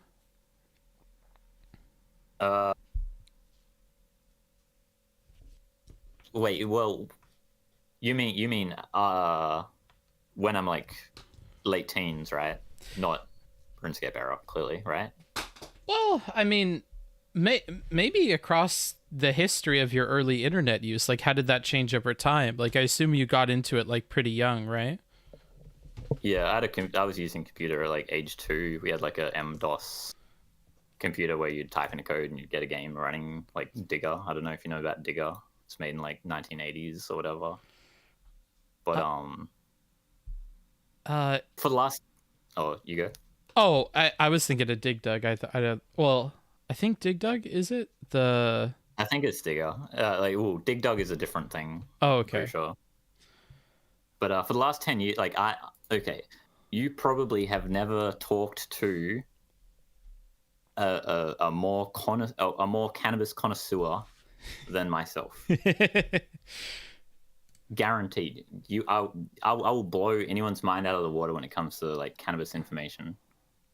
And so I was smoking and or consuming for like multiple years, in terms of from my late teens till like 2 years ago. And so while collecting them documentaries, because I feel like that's what you're talking about is when I was collecting info, I would just be seshing with friends IRL and just basically doing what I do on stream now, but with friends IRL, just soaking in info. What's like a fun experience you remember of like sharing a documentary with friends like early on? I mean, there's a lot. I think the documentary Breaking the Taboo was kind of exciting. That came out, I think, in 2012, and that's because I was waiting for the time, like the release date to come, and the release time there was like a clock. And Breaking the Taboo, the narrator is Morgan Freeman. Assume you know who they are. Yes. And it's all about the war on drugs and the amount that has been spent on the war on drugs and the amount of deaths and of old drugs. And there's some wild footage. It's technically on YouTube, but there's a lot of TOS, so you can't really play it on Twitch. Okay. Because the drug use or there's like literally exploded bodies. Like you'll see a body that's like not there, but all the pieces are there. And the drug war is quite interesting, to say the least. I'm getting a question from chat, and I actually don't know if there is an answer to this. Did you quit smoking at some point? I've been on a somewhat of a break for the last 2 years, as I was saying, just because of technically just I just wanted to start not spending all my savings, because I worked assembling furniture for a little bit, and then landscaping, and then working in a museum. Time is just like I was like a all-in-one sort of museum guy, but what do you call it? I had enough money that I just as soon as I started living sort of comfortably, I then realized that it's expensive, and I need to at least get my fucking I need to make my own passion a job, and this is my passion. At this point, does streaming like support you 100%? Yes. Oh, nice. Yes. And how long did it take to get to that point? So it was on and off. Like I streamed like 3 years ago for like a couple of months, and I think I got like 1,000 followers. And then I streamed, I think the year after, like 2 years ago, for a couple of months, and I probably get like another 1,000 followers. And then I had a big long break because as soon as WoW Vanilla Classic came out, I no-lifed it. I literally no-lifed it. I played competitively. I did passing 99s on like 3 characters. I literally have a you probably don't know what these are, but a lion heart helmet made from Asmon Gold himself, as well as I gotta have a Hannah Ragnarok crafted by Esfand. And they actually know my username if I was to like chat to them, so that's kind of handy. Oh, rad. Do they know about your stream at all? I've raided into Esfand once, and they definitely like remembered. They lapped the whole crafting of the Hannah Rag, because it's the first legendary weapon that you get in the game, so it's kind of unforgettable to like see that sort of shit. But I haven't I don't think if I raided into Asmon Gold he would even see the raid, because he's like 100k Andy. Yeah. But yeah, Asfand definitely did. Were you into them like before they were big? Nah. Because I'm talking about 2 years ago or so, and that were big before. Oh, okay. Ago. Okay. Yeah. But it's pretty whack how like big they are. Yeah, they're massive now. They're like the biggest. Yeah. Yeah. We And talked. I think I used to even rank with S-Fan when he was doing Battleground ranking in Classic. So like, we'd be telling stories and shit. But yeah. That must be trippy seeing where they're at now. Like, even 2 years ago, I don't imagine they were at nearly the same place. I mean, they would still be big, but like now they're giant. Like, Yeah. But I mean, that's just, you know. So I didn't stream because of that. Like, because when you're in a Discord call with 40 other people, there's a lot of gamer words. There's a lot of things going on. yeah. Were Yeah. you partaking in the gamer words when you were younger? No, I'm fine. Well, that's good. But but it is.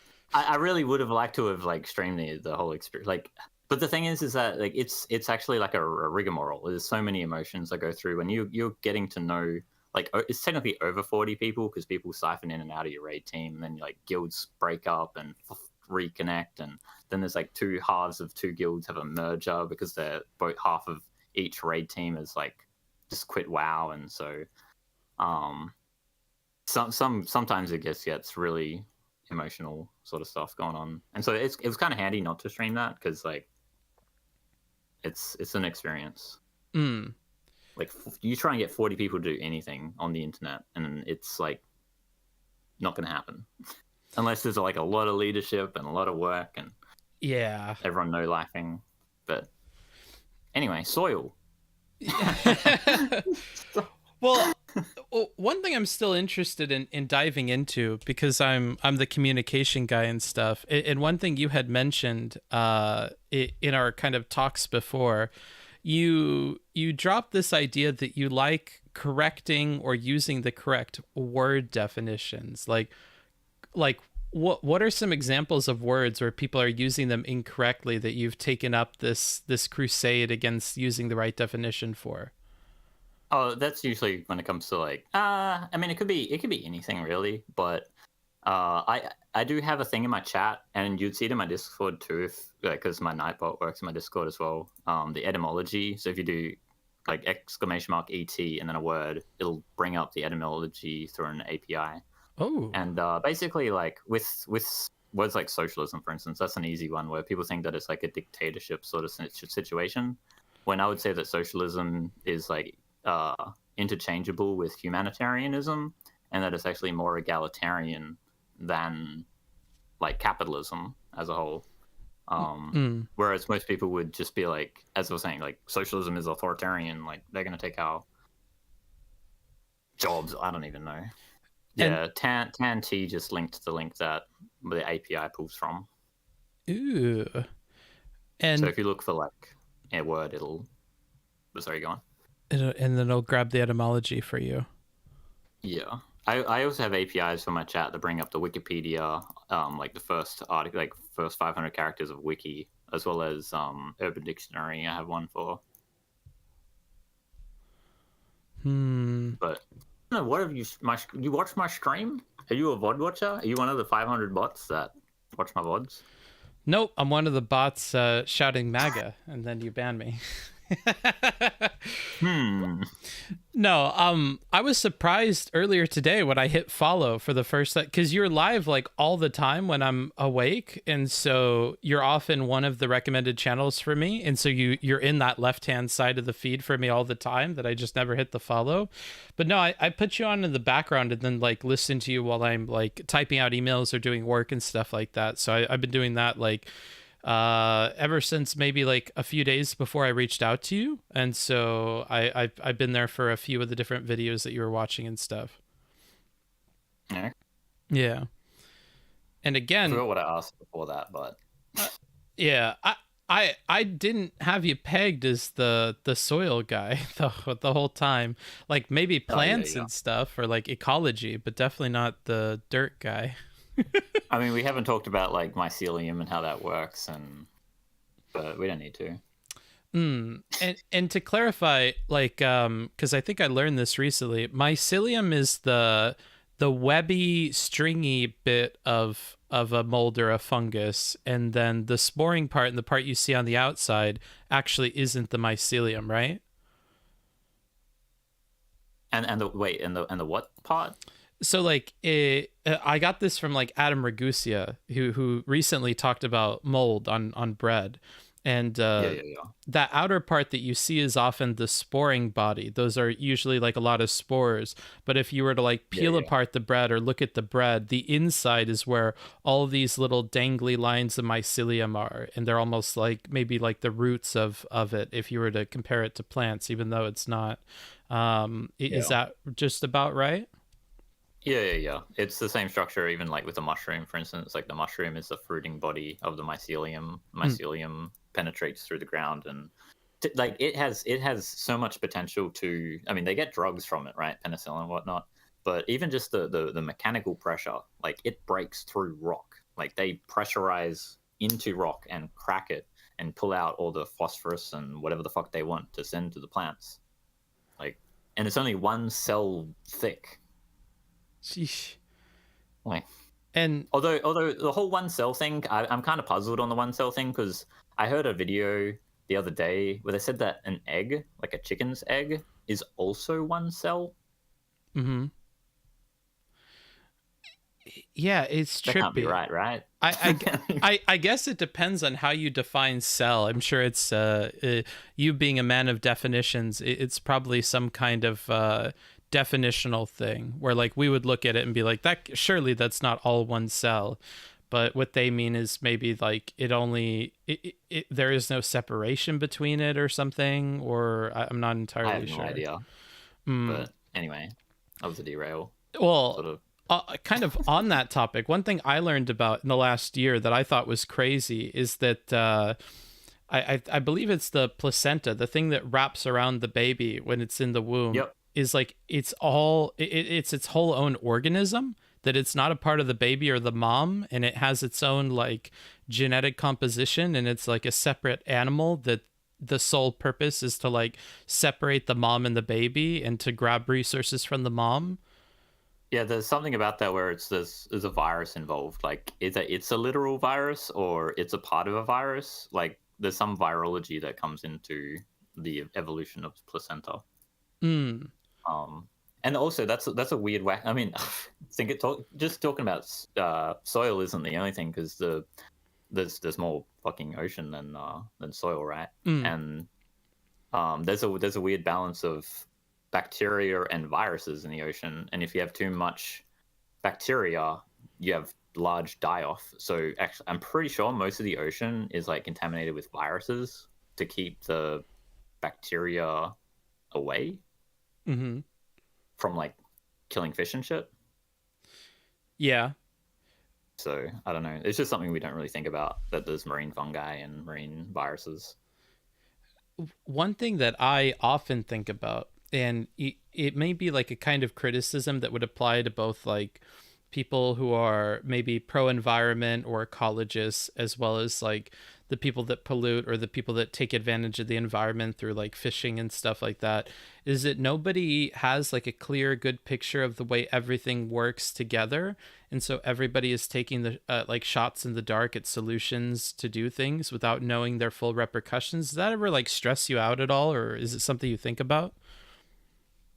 Well, there's two sides of it. Is like the amount of plastic they've polluted with that created the great garbage patch that in the gyres. That's creating its own ecosystem, quite literally, where like there's now starting to be animals that look like plastic existing amongst the plastic because they have a larger survival rate somehow. And so now people are actually saying that it's actually probably negative to clean up the plastic because of the amount of new ecosystems that we've created there that is now turned into a balance. You know, life finds a way.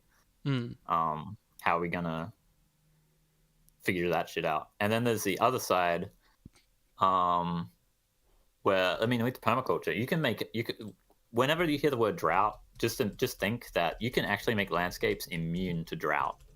Like that is a human education flaw, that we can't make the landscapes immune to ecological catastrophe.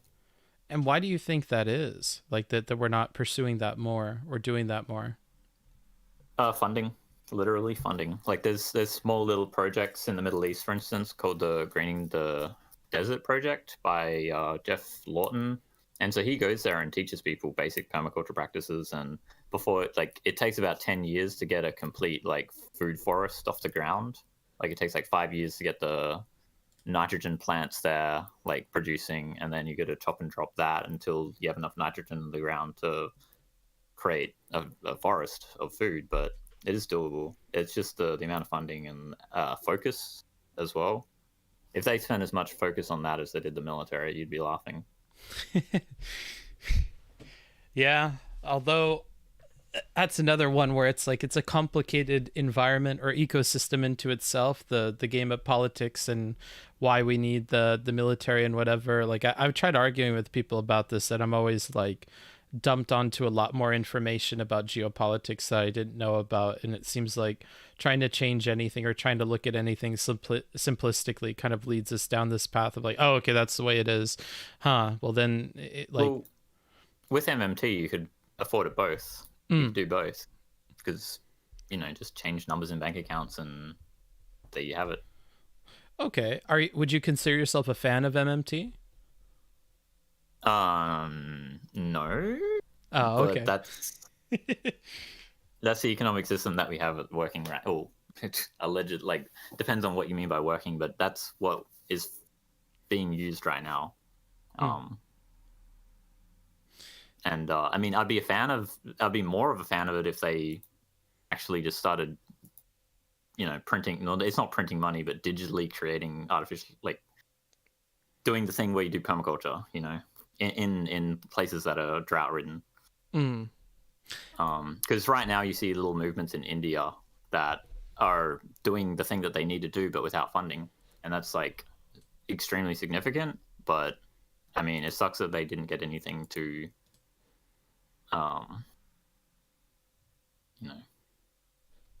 because we're just dumping landfills worth of junk on them day by day. Yeah. Kind of brings us back around to that polluting half of the world thing. To some extent, we've picked the places where we want to dump all of our ish, and it's often the poorer countries that kind of get the shaft of that. Yeah. Do you believe in aliens? I have an alien emote. I'm assuming you've seen it, right? Yes, I have. Yeah.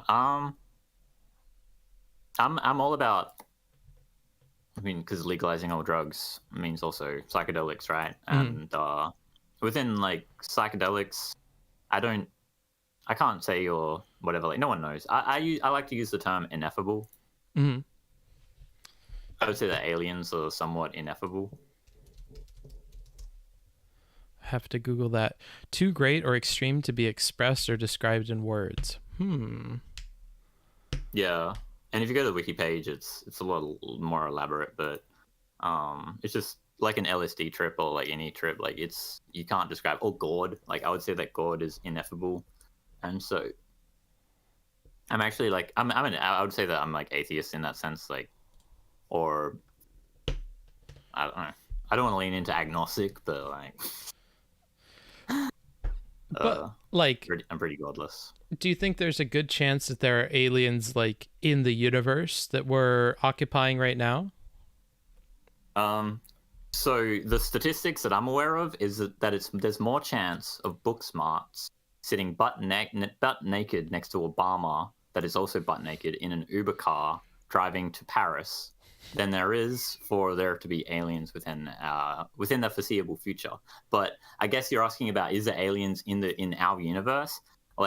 If there was, there's more chance of what I just said happening, because you and Obama exist, Ubers exist, London exists, Paris exists. Then there's more chance of that happening than us seeing them. So you're not very pro alien. More in. I mean, if there was aliens that we found light years away, we'd just be voting on or betting our bets on, okay, will the green alien win or will the red alien win? And it would just be a whole gambling situation. That would be trippy. We could watch them from far away and know that they're light years in the future of whatever that we're seeing. That'd be trippy. Wouldn't it be in the past? Yeah, we would be looking at the past, and they would be existing however long in the future of whatever it is that we're seeing. It'd be weird. My follow-up question was going to be if you think there are aliens on Earth, but I guess given your other answers, that would probably be a no-go, huh? I mean, I've only dabbled in. Have you dabbled in psychedelics? Yeah.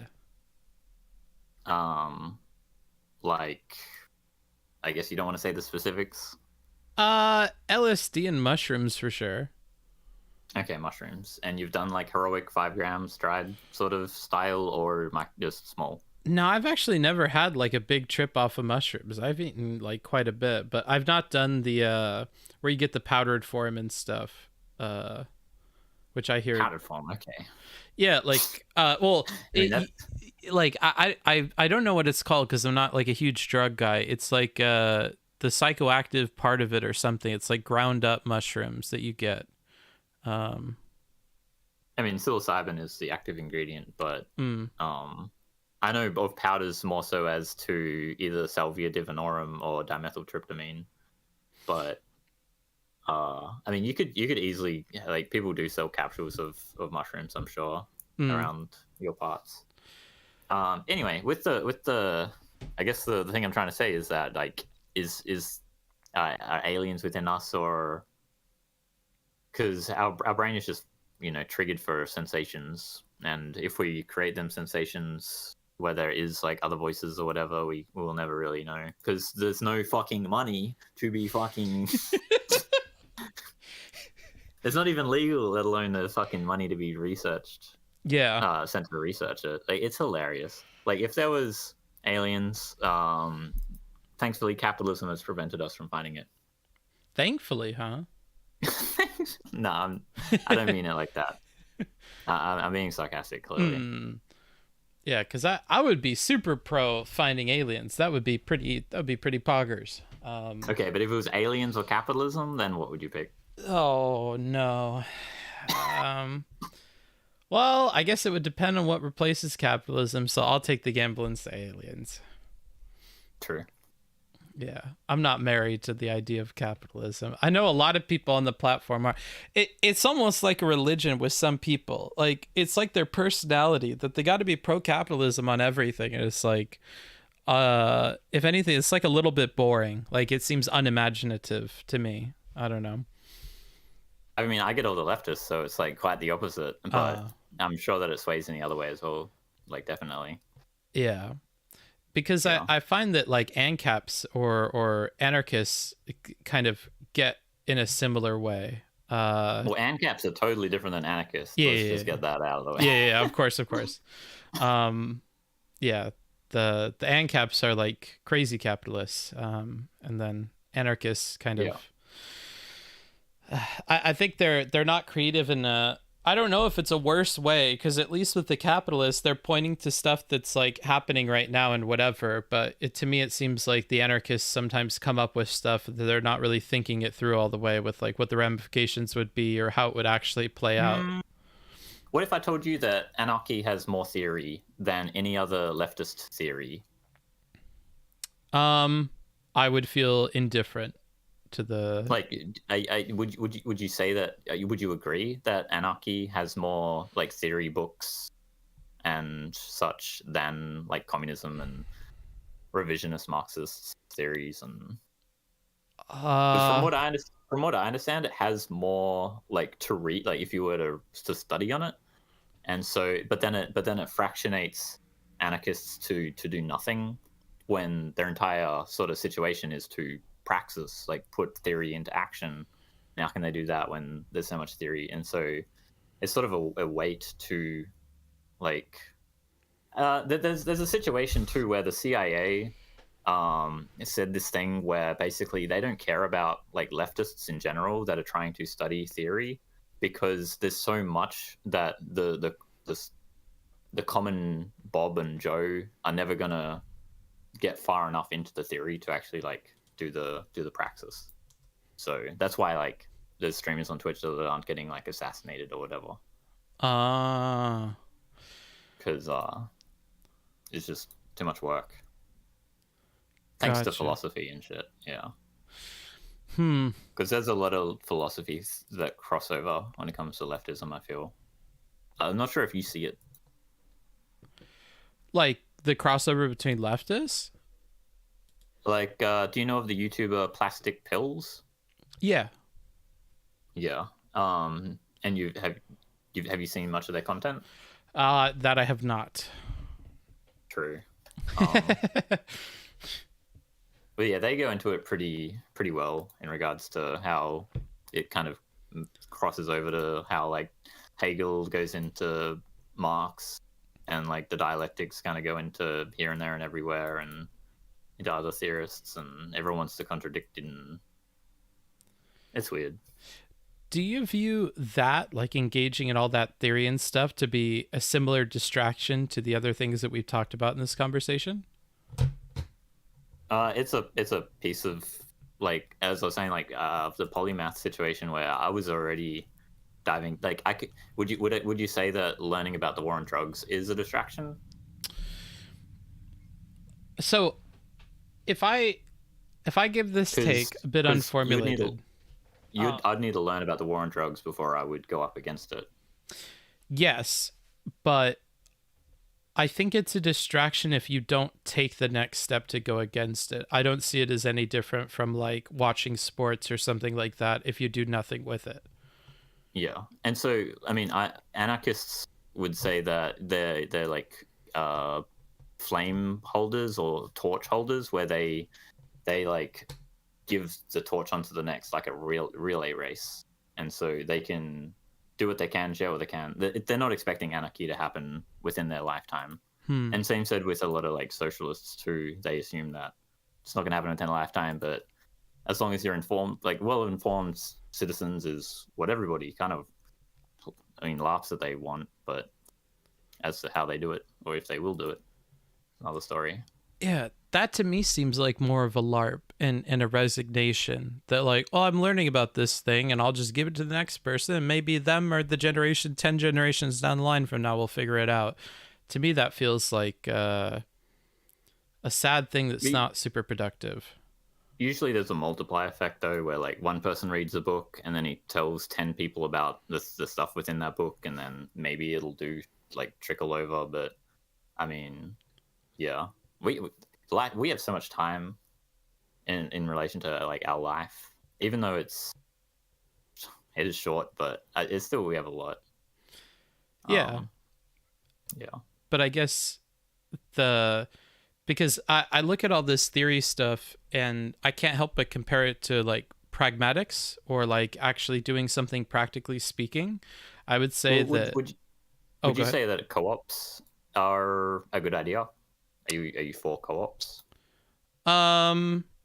Or the idea of them? As much as I would be for markets or anything else, sure. It seems to be like a helpful solution to particular problems. Yeah, like I'm pretty sure Ocean Spray, the cranberry juice company in America. Yeah, you know of them, yeah? Yeah. Yeah, they're a co-op, and they're like the #1 cranberry juice company in the world, or at least in America. And so I guess within regards to like leftist theory, people want more co-ops more than anything, because like that's the closest thing you can get in this economy. Yeah. I guess if I had the Thanos glove and I could change everybody in a snap to spending 80% of their time on theory versus 20% in practice, I would swap the two numbers. Like, I think if you learn 80% less about theory, but you spent that 80% more of your time on like creating a co-op or getting a business off the ground that follows those principles, I think that would be like significantly more valuable. And I think that would lay a better groundwork for people in the future to become involved with the ideas, and I think it would get us there in fewer generations to like adopting the ideas that these people are trying to learn about. People, instead of watching like America's Got Talent or Rocket League games, even or instead of reading Marx or theory or anarchy Fortnite. stuff. Yeah. But like everyone's just, I don't know, doing whatever they can really that they have access to that we're aware of. I think to me it feels like most people don't know what they're doing and they're running around like a chicken with their head cut off. And then they're molded by their environment. Sure. Yeah. But still the practical reality is, I think a lot of people are like, in to use your terminology, the distractions. I think most people seem to be distracted with all the things that or most of the things that they're doing or spending their time on, and I think this theory thing sounds like one of those where you've resigned yourself to the idea that the things you're studying won't come into fruition, perhaps within your generation or the next 5, but you're still going to continue to learn about it in spite of that and sink those hours into it. And to me, that feels like a waste of what could be done now. I mean, it could be also said for like philosophy, though, right? Like, not all the philosophy that you learn is going to be up for grabs to use in the real world. But oh yeah, I feel the same way about that. Yeah. But I mean, as you know what I mean, I guess you know what I stream. Yeah. Yeah. I don't know if you'd find me as this, like, because that's the thing that I try not to do, is that I know that I'm doing the thing where I could be a distraction, and I try to make more utilizable information available. Like, that's why I ask chat what they're passionate about, or I ask them, like, give me a topic, throw me a topic. If you want to learn about quantum computers today, we'll fucking do whatever. Even though you're not going to use quantum computing information anyway. I try. I wish that they would like poke a stick at, like, sometimes they do. They say like, oh, I have an acre of land. What can I do? Yada yada yada. I live in Poland. I mean, I'm just talking about one person specifically, but I get these every now and then, and I'll talk about like moringa tree. You got moringa tree? No, try moringa tree. Yeah, moringa tree is probably not great in Poland, but you should probably try it. You know about moringa trees? I have no idea about moringa trees. Damn, it is an entirely edible tree.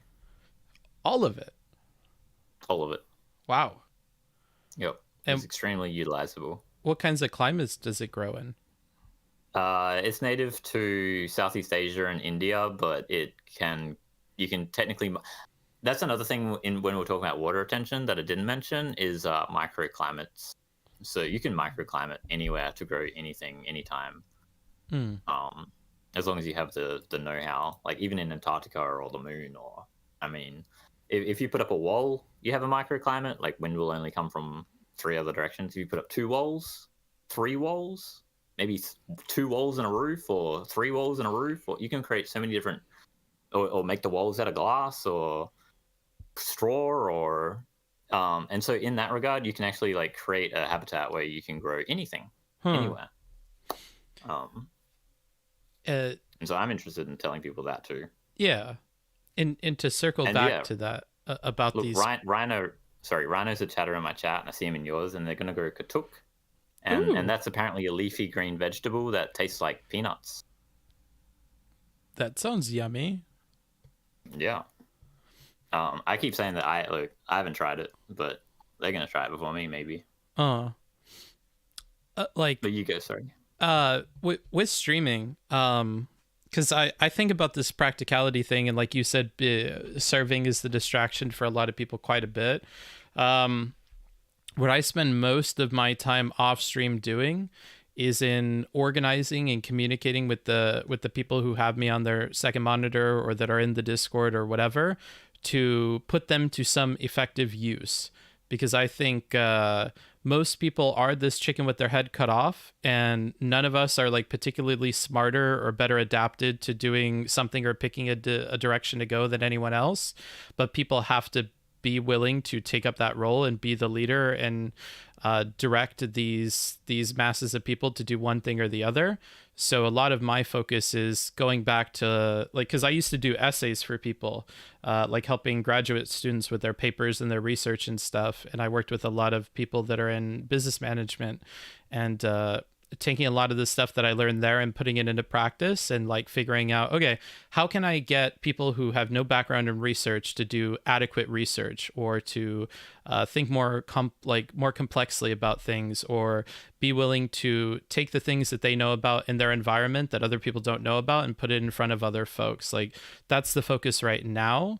But as I develop those leadership skills, putting people to work doing things locally where they are or globally for other things, or helping them to, like if you're in the US and there's some big election, a lot of people can sign up to phone bank remotely or to do things remotely on the computer to help elections. Like, I think that more people need to take up the mantle of leadership, even if they don't think that they're the best person for it, and to begin to use these communities and their influence for things that actually have an impact. Because if we're spending all this time distracting people or just learning about things and we don't put it to any use, then it's a bit of a waste. And I think the more that I'm able to do these things with people, then that will become the focus of the stream once that can fill up all the content. So the content every day will be about, you know, here's a story I've been working on for a month with this viewer about dialects in Appalachia, because people often think that Appalachian people are, they sound less intelligent, or they're this or they're that, and then like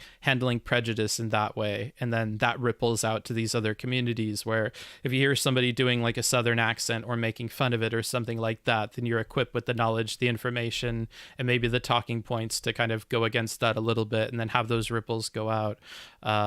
Or giving more people insight on what are the bills that are going on in your state, and then how you kind of, what hearings can you go to in a fashion like RGR on Twitch and go and speak there. And if you can get you and 5 other people together to go do that, that's huge locally. And just learning how to kind of get people to do these things more, I think, is where my focus is going, at least personally with the stream. Okay.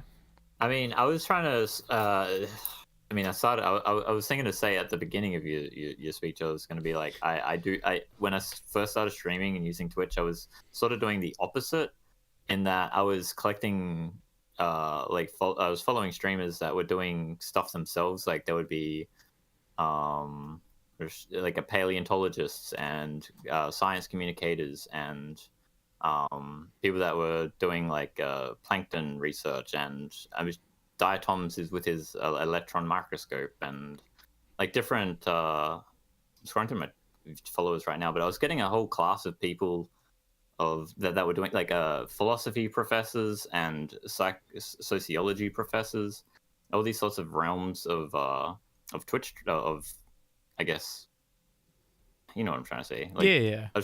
And the idea when I was first going to stream was going to be like connecting a whole bunch of, like, get a historian to talk to a philosopher to talk to, and a paleontologist together, and try and like get a network going within streamers. But it never really grew out that far. Mm-hmm. Because a lot of the streamers that were in them careers didn't stream that often, or if they did, it would be at different times. And there's even like one that just identifies spiders. Oh, wow. Yeah, it can be really niche. But and why did that fall apart? it didn't really fall apart. It wasn't really put together to begin with. It was just like a theory that, hey, maybe I can, and I probably will work towards like that later on, because like streaming, when will it end, right? Yeah. I will never know. But if it doesn't fall apart, and people do get to know me more than just the soil guy, then you know that's sort of long-term plan, I guess. But for now, I'm just broad educational streamer that just covers whatever. And how exactly do you like plan a path forward to get to that point, or I guess do you like how do you look at these long-term things that you want to achieve and then break them down into steps now that you could do? Just keep engaging, like keep consistency up and keep the ball rolling, and hopefully like just keep the ball rolling. I don't really have like I know that networking can help tremendously. Like I'm assuming you know of like Mythic Politics, for instance. Yeah. I was one of the first people that he networked with, and I just gave him some tips and tricks, and he picked up the entire politics community, and then he like leaned right into the drama farm, clearly. But like that was expected. What happened to him in relation to like how he blew up, and yeah, I don't expect to go down that way. I mean, he got he got clapped, as you know. Yeah. Yeah. What a story. Is So I don't know if he'll even be back, but it's anyway, consistency then. yeah. I mean, this will. I don't know. I haven't got to follow so far, but it would be interesting if I. Oh, I got to follow actually 5 minutes ago from being here. But Nice. I mean, you know, I'm trying. I'm doing my thing. But like it's not in specific terms that like there aren't specific steps that you've planned out necessarily to get to the more specific goals, like getting more of your community to do stuff or moving towards that idea of connecting professionals and academics with each other, stuff like that. Oh, chats are like split up in relation to how the world is split up, and so I can only really suggest them to visit their local community gardens or use that Falling Fruit website. The Falling Fruit website is like a go-to for free food, literally. Like save money, just forage for food. Yeah. But like, how else? Yeah, can I don't know. I forgot the question already. I guess you're just asking for my path, and my path is. I mean, I stream in politics, and I'm kind of sad that all the politics streamers don't stream in politics to boost the numbers of the actual political category. Because if you want more in political engagement, why not have politics as a game up there with Fortnite or whatever the fuck, instead of it being clusterfucked with all the chatters that is talking about, I don't know, popcorn, whatever they talk about. Yeah. Yeah. I think it's like the unfortunate way that either, I guess, kind of how Twitch is designed and the culture that you kind of, if you relegate yourself to streaming in politics, you're going to have less viewers and reach less people and be less successful because of it. I would imagine that's the mindset there. And there's the people usually break a certain number and then they move to just chatting. Sometimes they just in just chatting forever, but I guess if I was like just if I had a larger number, I'd probably be in just chatting too. Just even though that would kind of hurt, but I mean, I don't cover just politics, clearly, soil. But then there's another thing where I bring soil into politics. Like I would say that we have soil degradation, like erosion and whatnot, because of politics. AKA the profit motive. Yeah, exactly. Yeah, like,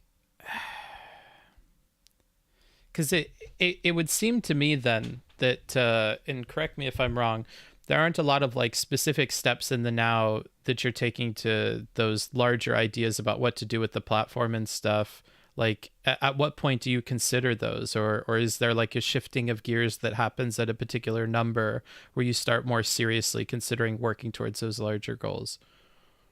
Well, the larger goal of making it like financially sustainable is I've already done that, but then I need to make it so then I can take less donos from less specific people by growing the viewership, and like that's kind of the only real time frame that I have is how long can like I don't know 100 people hold up one streamer when I could have 1,000 people holding me up and then they don't have to contribute as much.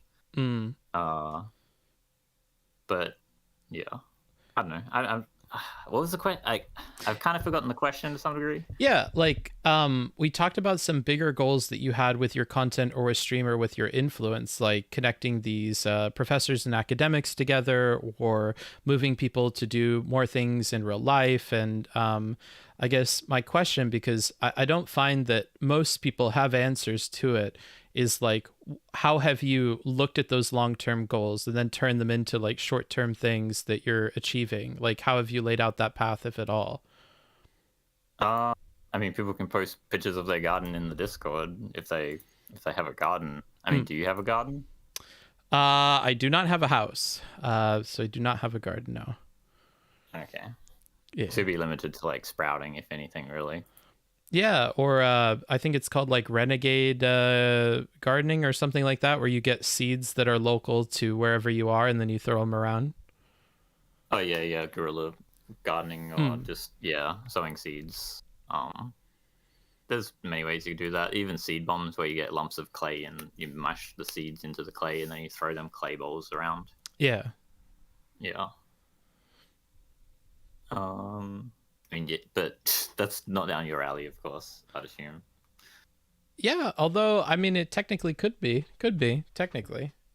Yeah, you just need to find that drive, that passion, that Yeah. meaning. Or and this is kind of what I've been thinking more about with this stream, and what I'd like to plant the seeds for in other streamers. Like, if you and I were to make a relationship and I kept up with you about my travels and you were to help me figure out what kinds of seed bombs I could get with each country that I went to, then the likelihood that I would go out and do that would be significantly more. And it would be a way to use your influence and connections to get what you would like done or you would like to see done in the world by making it easier for the chickens with their heads cut off to like know what direction they ought to be going in. Like for me personally with our Booksmarts intelligence agency, like if you're interested in getting stories covered on the stream or you're interested in becoming a better researcher or public communicator, I want to give people the steps and the framework to get better at that and remove a lot of the barriers that might be in place or a lot of the question marks to kind of fast track them to be able to do that. And I think it's something. Oh, go ahead. There's a few things that are sort of like that you're sort of worrying with in relation to like just vegetation though is first of all private property, second of all concrete or asphalt. Yeah. Like trying to get people or companies and or community councils, I guess you call them counties or whatever, to like rip up concrete or bitumen like is a hard ask. They can do it and they do it. It's kind of rare, but and then you can grow little gardens within them areas. You can get grants to like start community gardens with their land as well, especially if it's like a golf course. But and that's what I suggest to people is, hey, if you can find 10 people and then get someone that's good at writing a grant and get some government money to fucking blow on a community garden, and that's easy start for like networking and whatnot. Yeah. But therein lies the kind of gap between the education and the pragmatism. Is like we could put all those steps in front of people. However, even that is like, I would think, overwhelming to most people. Like finding 10 people that you could rub together, step number one is already really, really difficult, let alone like, where do I find somebody that can write grants? How do I pitch this to businesses? Like when I show up to a golf course, like, what do I say? You go to another community garden and ask for help there and like network there. It would be a decent start. If not, then like there's libraries and other, I mean, there's a thing about like just have fun and like network by just having fun. Like go to the local community fair or whatever your community does, like your town, city, go to opera, fucking, I don't know, make friends. Yeah, that's like another way that network, although that's money spending and not everyone's fucking got the coin to do it. Or super social, like, you know. True. And so those are the kinds of barriers that I'm talking about, where like I'd like to smooth those things over. Like if you were to want to go into a hearing in your local city about an ordinance, like, okay, well, I'm a writer and I have other people trained on research, like we could help you write out what the thing is that each of you is going to say when you stand up and you talk. And here is the time that you need to be there, and we can work out carpools for you. So like using your organizational abilities, your free time that you have as a streamer to organize those things for people, because those are the barriers that are going to stop people from like making the first steps to doing it. Like somebody, I kind of don't, like personally me, I'm running just on stream. Like I don't really have, I barely have time to water my garden. Because I mean, I say I stream 5 to 15 hours. I do try and push it to at least 12, even though I know I should just be at like 8 or less if you wanted a healthy fucking lifestyle. But I cook for myself. It saves a whole bunch of money. I cook a lot because I'm vegan, so it takes me a little bit to eat, shower. I have a lot of plants that I look after. So I guess I don't know. Yeah. I put a lot into my stream, I guess that's what I'm trying to say, rather than like a mini, like What you're kind of talking about like sort of mini projects, but with my chat. I don't know. Are you saying to like touch base with chat off stream more or something? So basically, find those people who say something like, "Oh, I'd love to get a garden started in my backyard," and turn them from the ideation to, "Okay, you're actually getting it done." And what are all the barriers that these people like learning as a creator or as an organizer? Okay, if I try and help this one person, if I DM them, which will in They the actually total do. You'd be surprised, but people actually do start growing other sorts of plants and stuff without me like checking up on them and whatnot. Yeah, which is good. But there is likely to be a whole other, frankly, probably larger amount of people who would like to. The will is there, but then they don't, right? Usually, it's private property that's like the issue, if anything. Okay. Like the same, just like you, they don't have a house. Yeah, but like we talked about before with the guerrilla gardening and stuff like that, there is an amount of planning you could do to begin to have an impact there or to get connected with people locally. And I think putting the resources in front of people and then patting them on the back and having them go out and do it is not enough for a lot of people. I did the math. Last month you've streamed 273 hours, which averages to about 68 hours a week. If you were to take 8 hours from every week to dedicate to Discord, which is a lot of time spent on Discord, that's a lot of DMs and organization and Googling that you could do with people and like check in with them every day to see how these efforts are going, or even the people that are doing it now, helping them to expand those efforts and connect with more people. That's kind of what I'm going to start pushing more streamers to consider, is that if we cut our streaming hours by like 1 hour a stream or something like that, that is a lot of time on Discord to be responding to DMs and stuff, or sitting in front of a spreadsheet with Discord usernames and keeping track of where they are with the projects that they're trying to work on and helping them. And if you get even one person to help you with that who has 8 hours a week to dedicate to it, well, now you've doubled the effective, resources available to you in terms of like manpower to help people accomplish these things. And I think that like more of us probably need to go that route if we want people to start doing these things, because human behavior is that if they're not doing it already, it's going to be difficult to get started. And for every person that's doing it, there are probably 4 or 5 others who would consider to do it, that if you help them, they would actually do it, right? Yeah, you're talking about habit forming and whatnot. A situation that I have is a lot of my chatters don't even have like a microphone. I know that like a few do, and like I could probably do what you're saying with maybe like 5 or so viewers, if that. But my or they're working, like they actually like are just as your viewers maybe are just they're literally working, and so like scheduling. I mean, I'm Australian as well, so that's like I'm literally what's the time for you? It is 8:17 p.m. Yeah, it's 2 a.m. for me. Mm. And so, I mean, I wish that there was like an eternal like clock where we all follow the one fucking clock. Yeah, but Such like a problem. all these things that we're mentioning, though, I can't help but feel like they aren't things that would stop you from doing the thing. They're problems to be solved, right? Like if somebody told me that they work 40 hours.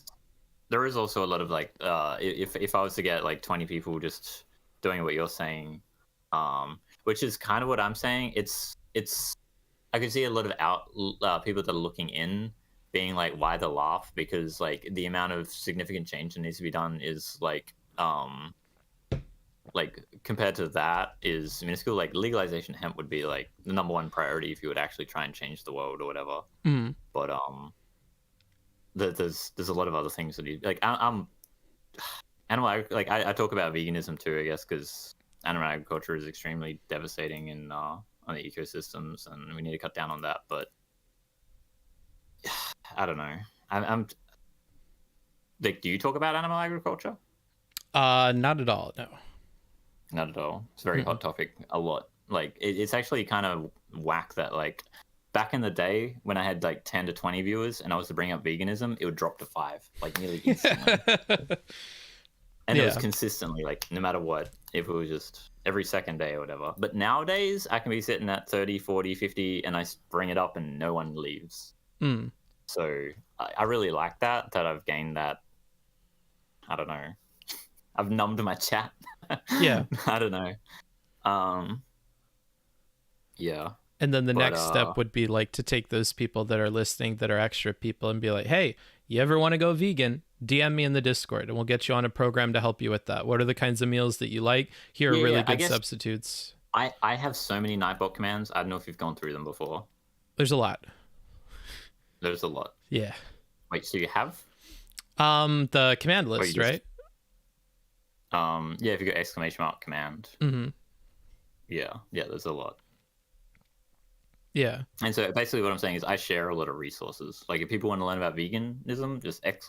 Vegan, and there'll be there'll be a Google Docs link with like documentaries and shit, and then there'll be like 3 other links which have a whole bunch of like information.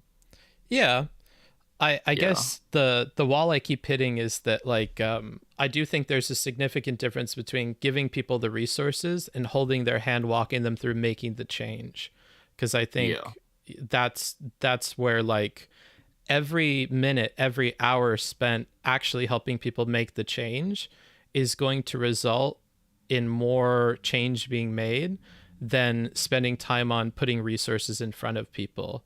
And that's something I feel like I've become acutely aware of spending so much time on Twitch politics the last like maybe 2 or 3 years that like I think that's the change more of us need to go towards is like, okay, I have all these resources, I have the commands done, the whole foundation is there, and now it's time to start figuring out why that's not resulting in people making the change. What are the issues people are running into and how do I solve those? Because I don't know if at this point, with the wide internet access of a lot of our audiences and stuff, with the free time that they're spending listening to these streams, that it's an issue of resources necessarily. It seems to be an issue of like very personal things like habits, time management, having people actually help them to do these things. And I think we need to take a hands-on, like individualized approach as streamers that are small to then like start helping people with that. And then that scales up as you grow. Because like if one other person, like I said before, is like, hey, I got 8 hours a week, I could help with Discord stuff, then you put them in front of that spreadsheet with all the Discord usernames and you continue to help people make these changes. You bring them on stream. Now instead of covering documentaries all the time, you're talking about people that are making these changes, which is even more inspirational for people. And then they know about the system that you're putting people through, and then they can join that system, and then that grows and other streamers copy it. Like I think that's the culture that we probably want to move towards if we want to make changes on things that I think need to happen now, like climate change or like animal husbandry changing or these like you said, hemp laws. That's another one. I don't think any amount of putting the resources in front of people is going to be like the end all be all for changing that. Even just cannabis laws or drug laws in general, people should be getting funded for fucking winning their court cases, so then less people have less what do you call it, like immoral punishments. And then because the only way to technically change the law is like usually civil disobedience. Like has been tried and tested since the beginning of law, I guess. But I don't know. It'd be good if it'd be nice if I was if big influencer enough to be able to fund different court cases and like, oh yes, these got fined for 5 seeds in their wallet and they're getting 5 years in prison. Maybe they shouldn't get 5 years in prison for having 5 plant seeds in their wallet, you know? Yeah. Though, like you touched on, at the size that you're at with the resources you have, it wouldn't be the problem that you could necessarily solve. And that's why I think not now. Yeah. And I'll take your advice on board and like trying to just get more people into. I mean, I've been trying to CPR my Discord for a long time, and I understand it's a lot of work. I mean, it depends on the streamer really and the chatters, but yeah, just like I wouldn't want to try and pester chat to be like, oh, you tell me what the fuck you did this week, like every week. That'd be kind of funny. Yeah, But but the people that opt in, find the ones with microphones or the ones that want to at least Discord call off stream. I've been trying to consider doing like after parties where you end stream and then you're in the Discord after stream. Mhm. I'm not sure if you do that, but there's a lot of streamers that do that. That's kind of at least one possible way to get into using Discord more as well. Yeah. And Yeah. and I just think a more concrete looking at like what is it that you want to accomplish that you know that you could in 6 months, like helping these people with their court cases, probably not. Getting hemp No. laws passed, probably not. But like, I inspire people like with eating food habits as well. Like people buy hummus, people eat seaweed, just do weird shit that I do because they mimic me. I eat seaweed on stream and they'll eat seaweed off stream. so that would Funny. be a good example of something that you could immediately do. Like, all right, guys, so you don't have to bother the people on Discord. It would be an opt-in thing. Like, hey, if you want help finding seafood or seaweed products in your area or doing this, then like DM me on Discord. Because it also, the voice thing, I think that's not necessarily a barrier either. Because these folks are in your chat, they can type. So like, there isn't any reason that they would necessarily have to do it over voice either. True. And it makes it easier because it's like respond at your own leisure kind of deal. Yeah. Because like I know that I am, a capitalist person, so I try to make money with all this. But like, everyone makes. Hey, you can't say that. 'Cause under capital, like am I a capitalist person because I try and make money? Like Probably. that doesn't make sense. Nah, it's capitalistic. I don't know. It's I mean, not really, because capital is like when you're using money to make more money, right? And I don't know. I'm just trying to pay rent. Sure. Yeah. But I mean, like I'm not exploiting other people for their labor to extract wealth. Not that part of it yet, but I also don't think that's like a bad thing. Yeah, I mean, but that's the thing. Like, technically, any streamer can start a merch shop, but I wouldn't do it because I would know that like the shirts are probably coming from Bangladesh or Taiwan or something, and it's Yeah. That's. I mean, I don't know if you do merch. I don't think I see merch. No, but why don't you do merch? Why don't I do merch? Is it because of where it comes from, or not at all? No, I don't think I would care too much about that personally. Okay. But I mean, again, this is a good example of like, if you were to reach out to me knowing that I was trying to do merch and you were like, hey, Booksmarts, I know you wanted to do merch. You mentioned that. This is a really good company for doing merch that is in a sustainable way. And if you ever end up doing merch, like keep my Discord username and message me when you do, and I could help you set this up or get a good deal with this company. I've reached out to them. I've contacted them. I've checked all this stuff, like, yeah. And that's kind of the general cultural thing. Cause I know I keep repeating this. I don't know if I'm a broken record, but like, I think it's the way of thinking that we have to start changing as streamers is like, we have to start diverting more of our hours of streaming or our hours of doing nonsense to like actually pushing people and helping them with doing things. And it's more than just resources. It has to be like actively being there for them, because if you're not, then you're leaving it up to chance, and I think chance tends to go in the direction of wherever their habits are presently or whatever is easiest. And I stream every day, so they know I'm there. Yeah. They're good questions. I'm there. Yeah. But yeah. You do see how that would be different from like individual help with people on their stuff or creating a network where they don't feel like they're interrupting your stream. Like there's a lot of other barriers that are going to be there where people aren't going to be comfortable like asking all that stuff or like working that out with you, or they'd be more comfortable doing it in DMs, right? Yeah. And I get some DMs of some specific people, and they are asking about how I do stuff and how they want to do stuff and back and forth. It's not too much, like maybe, I don't know, maybe 10 people max, but 5 more active than the rest. But yeah, it's, I don't know. I guess it's not up to what you're saying with the whole like follow-up sort of shit, and like more so gardening. Like it's more about their their lives, I guess. Mhm. Like, hey, I'm considering doing this with my life. I don't Yeah. know. And It's weird. in our But it's CTAs okay. are huge on Twitch as well. Our call to actions, like it, What do you mean? like when you say something like let's say somebody subs and you're like, oh my gosh, thank you so much for the sub. Hey, if you guys want to support the channel, you can use your Amazon Prime account, connect it to your or you're like, hey guys, we're doing this dono goal today. Whenever you're asking people to do something, it's a call to action. You're trying to get them to do Oh, something. yeah.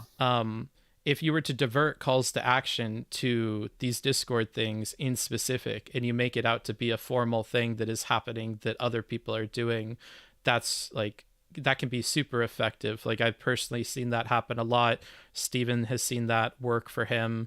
Hassan has seen that work for him. Vosh has seen that work for him. Like, it's tried and tested. We know it works because we're able to make enough money to like live off of this. And if we just direct some of those calls to action to things that we're doing off stream to help further the causes that we're going for, then that would be infinitely better than spending the same number of hours streaming.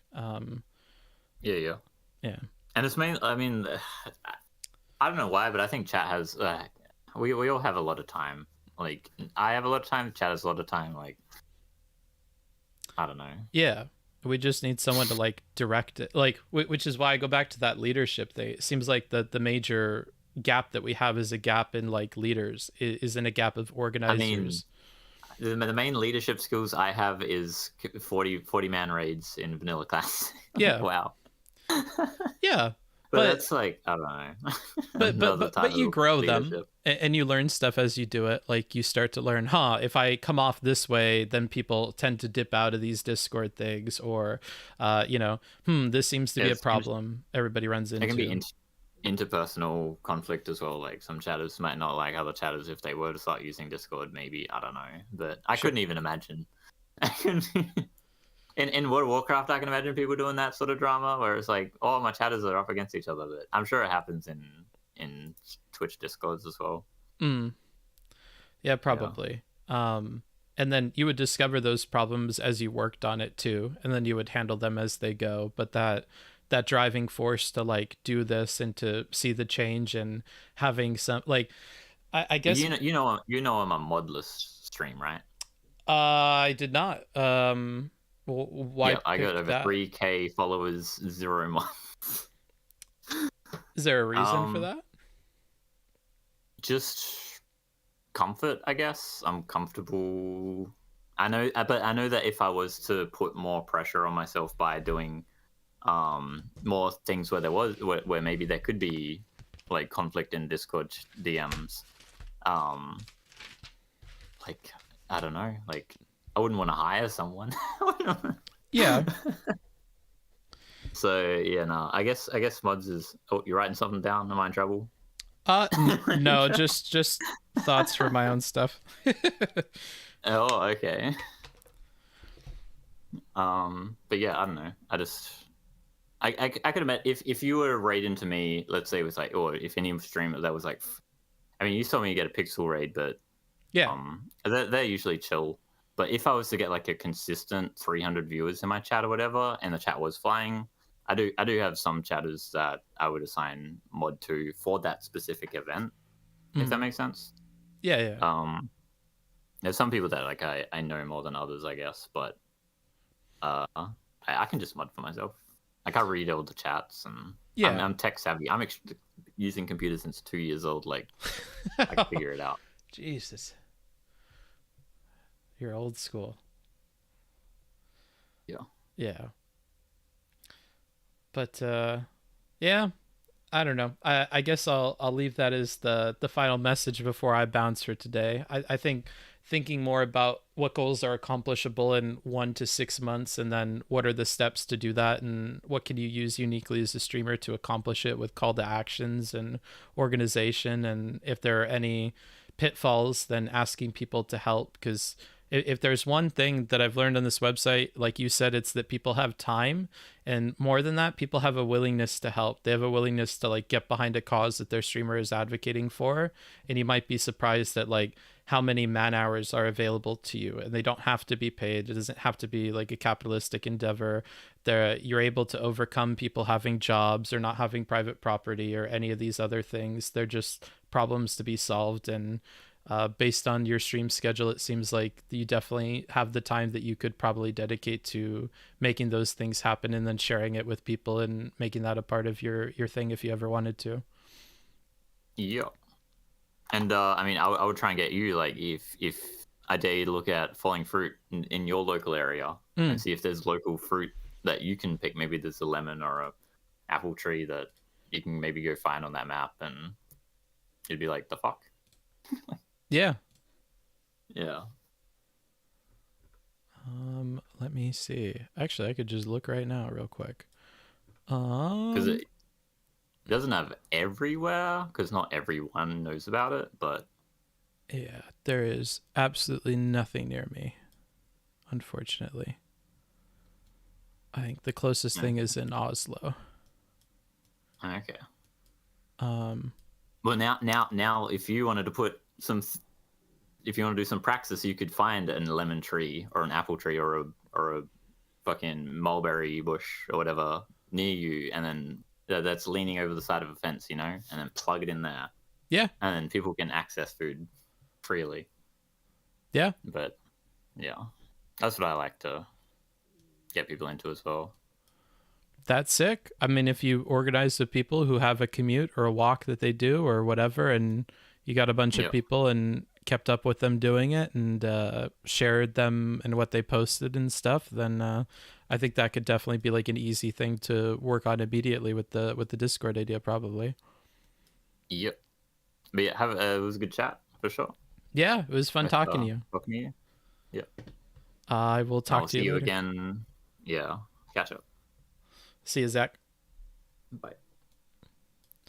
So that was Zachap, ZACHAP on Twitch. You can find them at twitch.tv/Zachap. Again, he is the soil guy, reluctantly so. Covers a lot of different stuff on his stream. He is always watching documentaries and YouTube videos and all kinds of other content that are about the myriad problems and things that we could work on in the world to help make it a better place.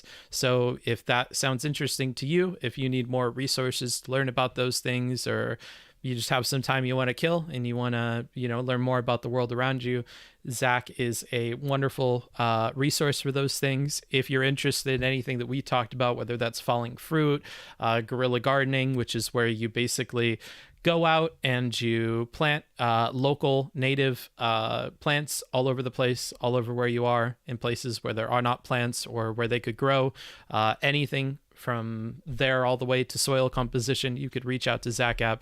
Again, he streams 7 days a week on his Twitch channel, so he is always live. If I'm looking at his last month, he streamed 273 hours, which averages out to about 68 hours a week. So that man is always online. So he should always be available as a resource. And I guess my only hope after the conversation is maybe Zach considers a little bit more taking some of those hours or taking some of the calls to action that he could do to make real steps towards getting people to contribute to things like falling fruit, or getting people to do guerrilla gardening, or helping people set up the gardens in their houses. I think that it may come off as pushy, and I will continue to work on this. It is the first of these sorts of interviews that I'm trying to do, and I'll get better and better at them. But I always want to kind of wrap them up with this same kind of topic of like, what are the things that you really want to accomplish? And what of those things can you actually accomplish within a month to 6 months? And what are the steps to do that? One thing talking to Zach here that I'm kind of realizing I should apply my own logic to is maybe it would be worth it to share what I've learned about organizing and share what I've learned about things like KPI or key performance indicators, which doesn't have to be money. It doesn't have to be a capitalist thing. This is also why I'm not like super anti-capitalism. We've learned so much by having a capitalist tradition and whatever. So many ideas, so many ways of looking at organizing businesses and associations, organizations, whatever, that we could use to help us achieve our goals. So a KPI, a key performance indicator, perhaps your key performance indicator isn't raising money. Maybe it's getting a total number of hours volunteered locally in communities. Maybe it is, getting additions to the Falling Fruits website. Maybe it is how many people have started gardens in the last year on your stream. And then figuring out, okay, so I want my KPI to be people starting gardens. Okay, so I'm going to measure all my success based on how many people I can get to start gardens, to volunteer, or to contribute to these websites. So now I'm going to look at, how do I go from 0 to 1? How do I get one person to do this? Well, maybe the first thing is I do a call to action on my stream. I say, hey, what I'm trying to do is I'm trying to get more people to contribute to this website, do the 3 things that you're saying are your KPI, and then see how that works, see what the response is, see how you can improve upon that call to action. And then beyond that, once you start talking to people, what are the barriers that get in their way? Like, I think that one thing that Zach is acutely aware of are the barriers to accomplishing a lot of that stuff. So I work 40 hours a week. I don't have private property. Private property gets in the way of these things, these sorts of things. But I also think that Zach is acutely aware of the time that everybody has and the willingness that they have to work on these things. So how can we use the resources that we have, the free time of a lot of these people and the willingness to do it? And then how do we overcome barriers like work or like, private land access or things like this? And maybe then that informs also what your key performance indicators are. If it's difficult because most of the people that want to do this don't have private property, what is another thing that they could do that you could see impacting the world in a way that you'd like to see it impacted? And then again, we follow up with them. We keep talking to people. We figure out what are the barriers to that. So what are the barriers to going and getting involved in your community garden? Maybe people are just so, I don't know, for lack of a better word, lazy, that they don't click on your link. They don't set a date and time to go to their local community garden, and therefore they never end up doing it. Okay, well, then that's our first barrier. So what I'm going to do is I'm going to message this person, make sure they have the green icon on Discord, and talk with them. Okay, so if I put in your zip code here, it looks like here are the 3 community gardens that you have. Okay, this one's the closest to you. Awesome. I'm going to go ahead and call them for you, or you could have them call there and then, or at some point in the future, and then talk to them and see if they need help. And then again, if this is all on the spreadsheet, you're just keeping track with people at the end of stream or beginning of stream every single day. Okay, so, Joe. So Joe I talked to yesterday, where we left off was that they were going to call the place that's next to them. Hey, Joe, what's up? Have you had a chance to call that garden center? Oh, no, I've been so busy, whatever. Call them, because for you, the 2 minutes it's going to take to call them, which you can do by getting free international phone numbers online. There's plenty of websites to have that where you could call in and then call, then figure out, do they need volunteers? Okay, that one doesn't need volunteers, but the one that's just like half a block north, they do need volunteers. And then getting back to that person, hey, so that place that we talked about before, they don't need volunteers, but the place that's like half a block north, they do need volunteers. Oh, okay, cool. Yeah, they're open from this time to this time. So what day works for you to go there?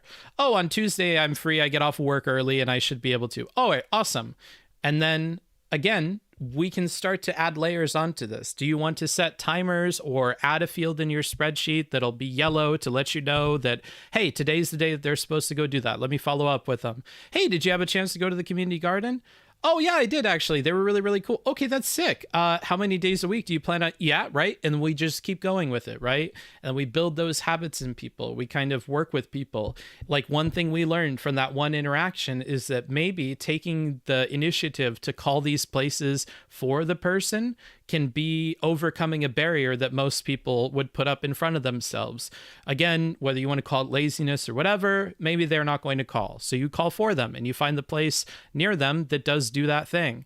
And then again, we just keep track of people. We stay on top of them and we help them to go out there and do it. Because once they do it, once they make the habit of it, they're off the spreadsheet, they're doing their thing. And now they actually are a ripple that's going out to people, a much stronger ripple than just giving people access to resources. If this person is going every Tuesday and Friday to the community garden, they can tell people at work they're going to the community garden every Tuesday and Friday, and telling people, here is the day and here is the time that I'm going to the community garden. That is a much better call to action in the life of this person for the people they interact with than, oh, hey, did you know about this website that has community gardens? Yeah, you can volunteer there. It's really cool. You're way more likely to get people to do the thing if they can go with you to go do the thing, right? They know you. They don't know any of the, maybe they think it's hippie people that work at a community garden. There could be a million mental hurdles that are in the way to go do that, right? And so actually getting people to do it is just so much more valuable than giving people the resources to go do it, right? And so that's kind of what I want to focus more on with people, because like he talked about with the idea of carrying the torch for anarchism and that your only obligation is to learn about it and then to pass it on to other people. I actually think that that is a defeatist mentality, and one that is kind of leaving up to faith whether or not the thing that you want to happen is actually going to happen. I think that if I could take every single hour that you were spending on that, and I were to dedicate 45 minutes of it to actually doing something about that thing, whether it's gardening, whether it's, promoting anarchistic ideals with people, opening co-ops, whatever it is that is actually actionable that you could actually do, I think that that actually actionable thing that you could actually go and do is probably going to be infinitely more valuable than learning about it. Because if you learn about it forever, you pass it on to other people, and then you die, the way that the earth was when you left it, I don't think is comparable to like how much better the world is when you leave it when you die is not at all comparable to if you, over the course of your streaming career, got 5 people a year to go and do these things. If you got 5 people a year and you stream for 6 years, you got 30 people to go out and do these community garden things. And if those 30 people went out and did it, and let's say that 1 out of every 5 of them went and got a second person to go and do it, and then 1 out of every 5 of those people, and so on and so forth, that ripple is a lot bigger. That ripple is having a much bigger impact than the people that you passed information on to, right? So it can make for uncomfortable conversation, and that's kind of what I'm trying to work around. But yeah, so that's kind of what I'm thinking about. I'm basically having to solo this migration to a distributed computing framework. I have no Jesus, cats. You live in the middle of nowhere? Rough. So it seems like your host is a board game enthusiast. They definitely are. Yeah, so that's what I'm going to be working on. I actually have noted here that maybe I'm going to set aside some of my working hours to figuring out how I would develop these kinds of systems, or they would be copy paste for streamers, so that I have that available to them as an immediate resource that I will, again, follow up with them about and put fire under their butt to do after these kinds of conversations. So I think that will be something that I am going to spend a few hours on, that I have noted here. And in order to have the time to spend those few hours, I think what I'm going to do is end the stream. So if you enjoyed this kind of interview format, let me know. If you're a V Omega Lil D Giga Chad and you're coming to the end of this, thank you for listening. Let me know in the comments what you think about it. I do appreciate even the V Omega Lil D Giga Chads. Thanks for hanging out. Thanks for listening. I hope it was insightful. Hope it was helpful. And if you could copy any of the ideas that we talked about during this conversation or at the end of this conversation and apply it in your own life, then that's wonderful. Even if it means you stop watching this, I'm happy. Again, like, the only destructive part of this for my brand is if you stop watching me and you go do other stuff, I'm very happy that you stop watching, go do the other stuff. I think it's infinitely more valuable spending of your time to go and do these things that you want to accomplish, that you want to get done.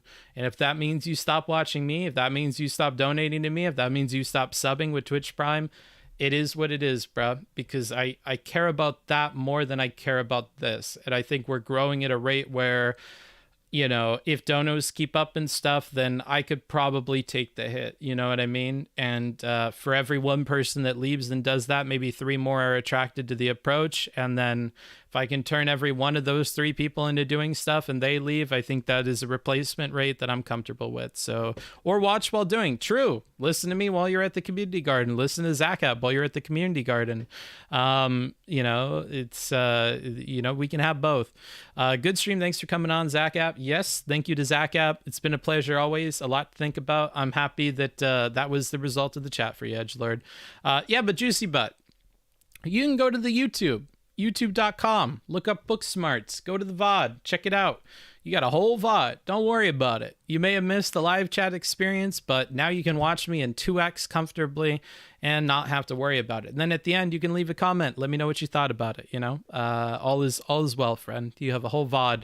You should be happy. Oh, look, he's already done. Now I can go and listen to this at YouTube at like 2x speed. You know what I mean?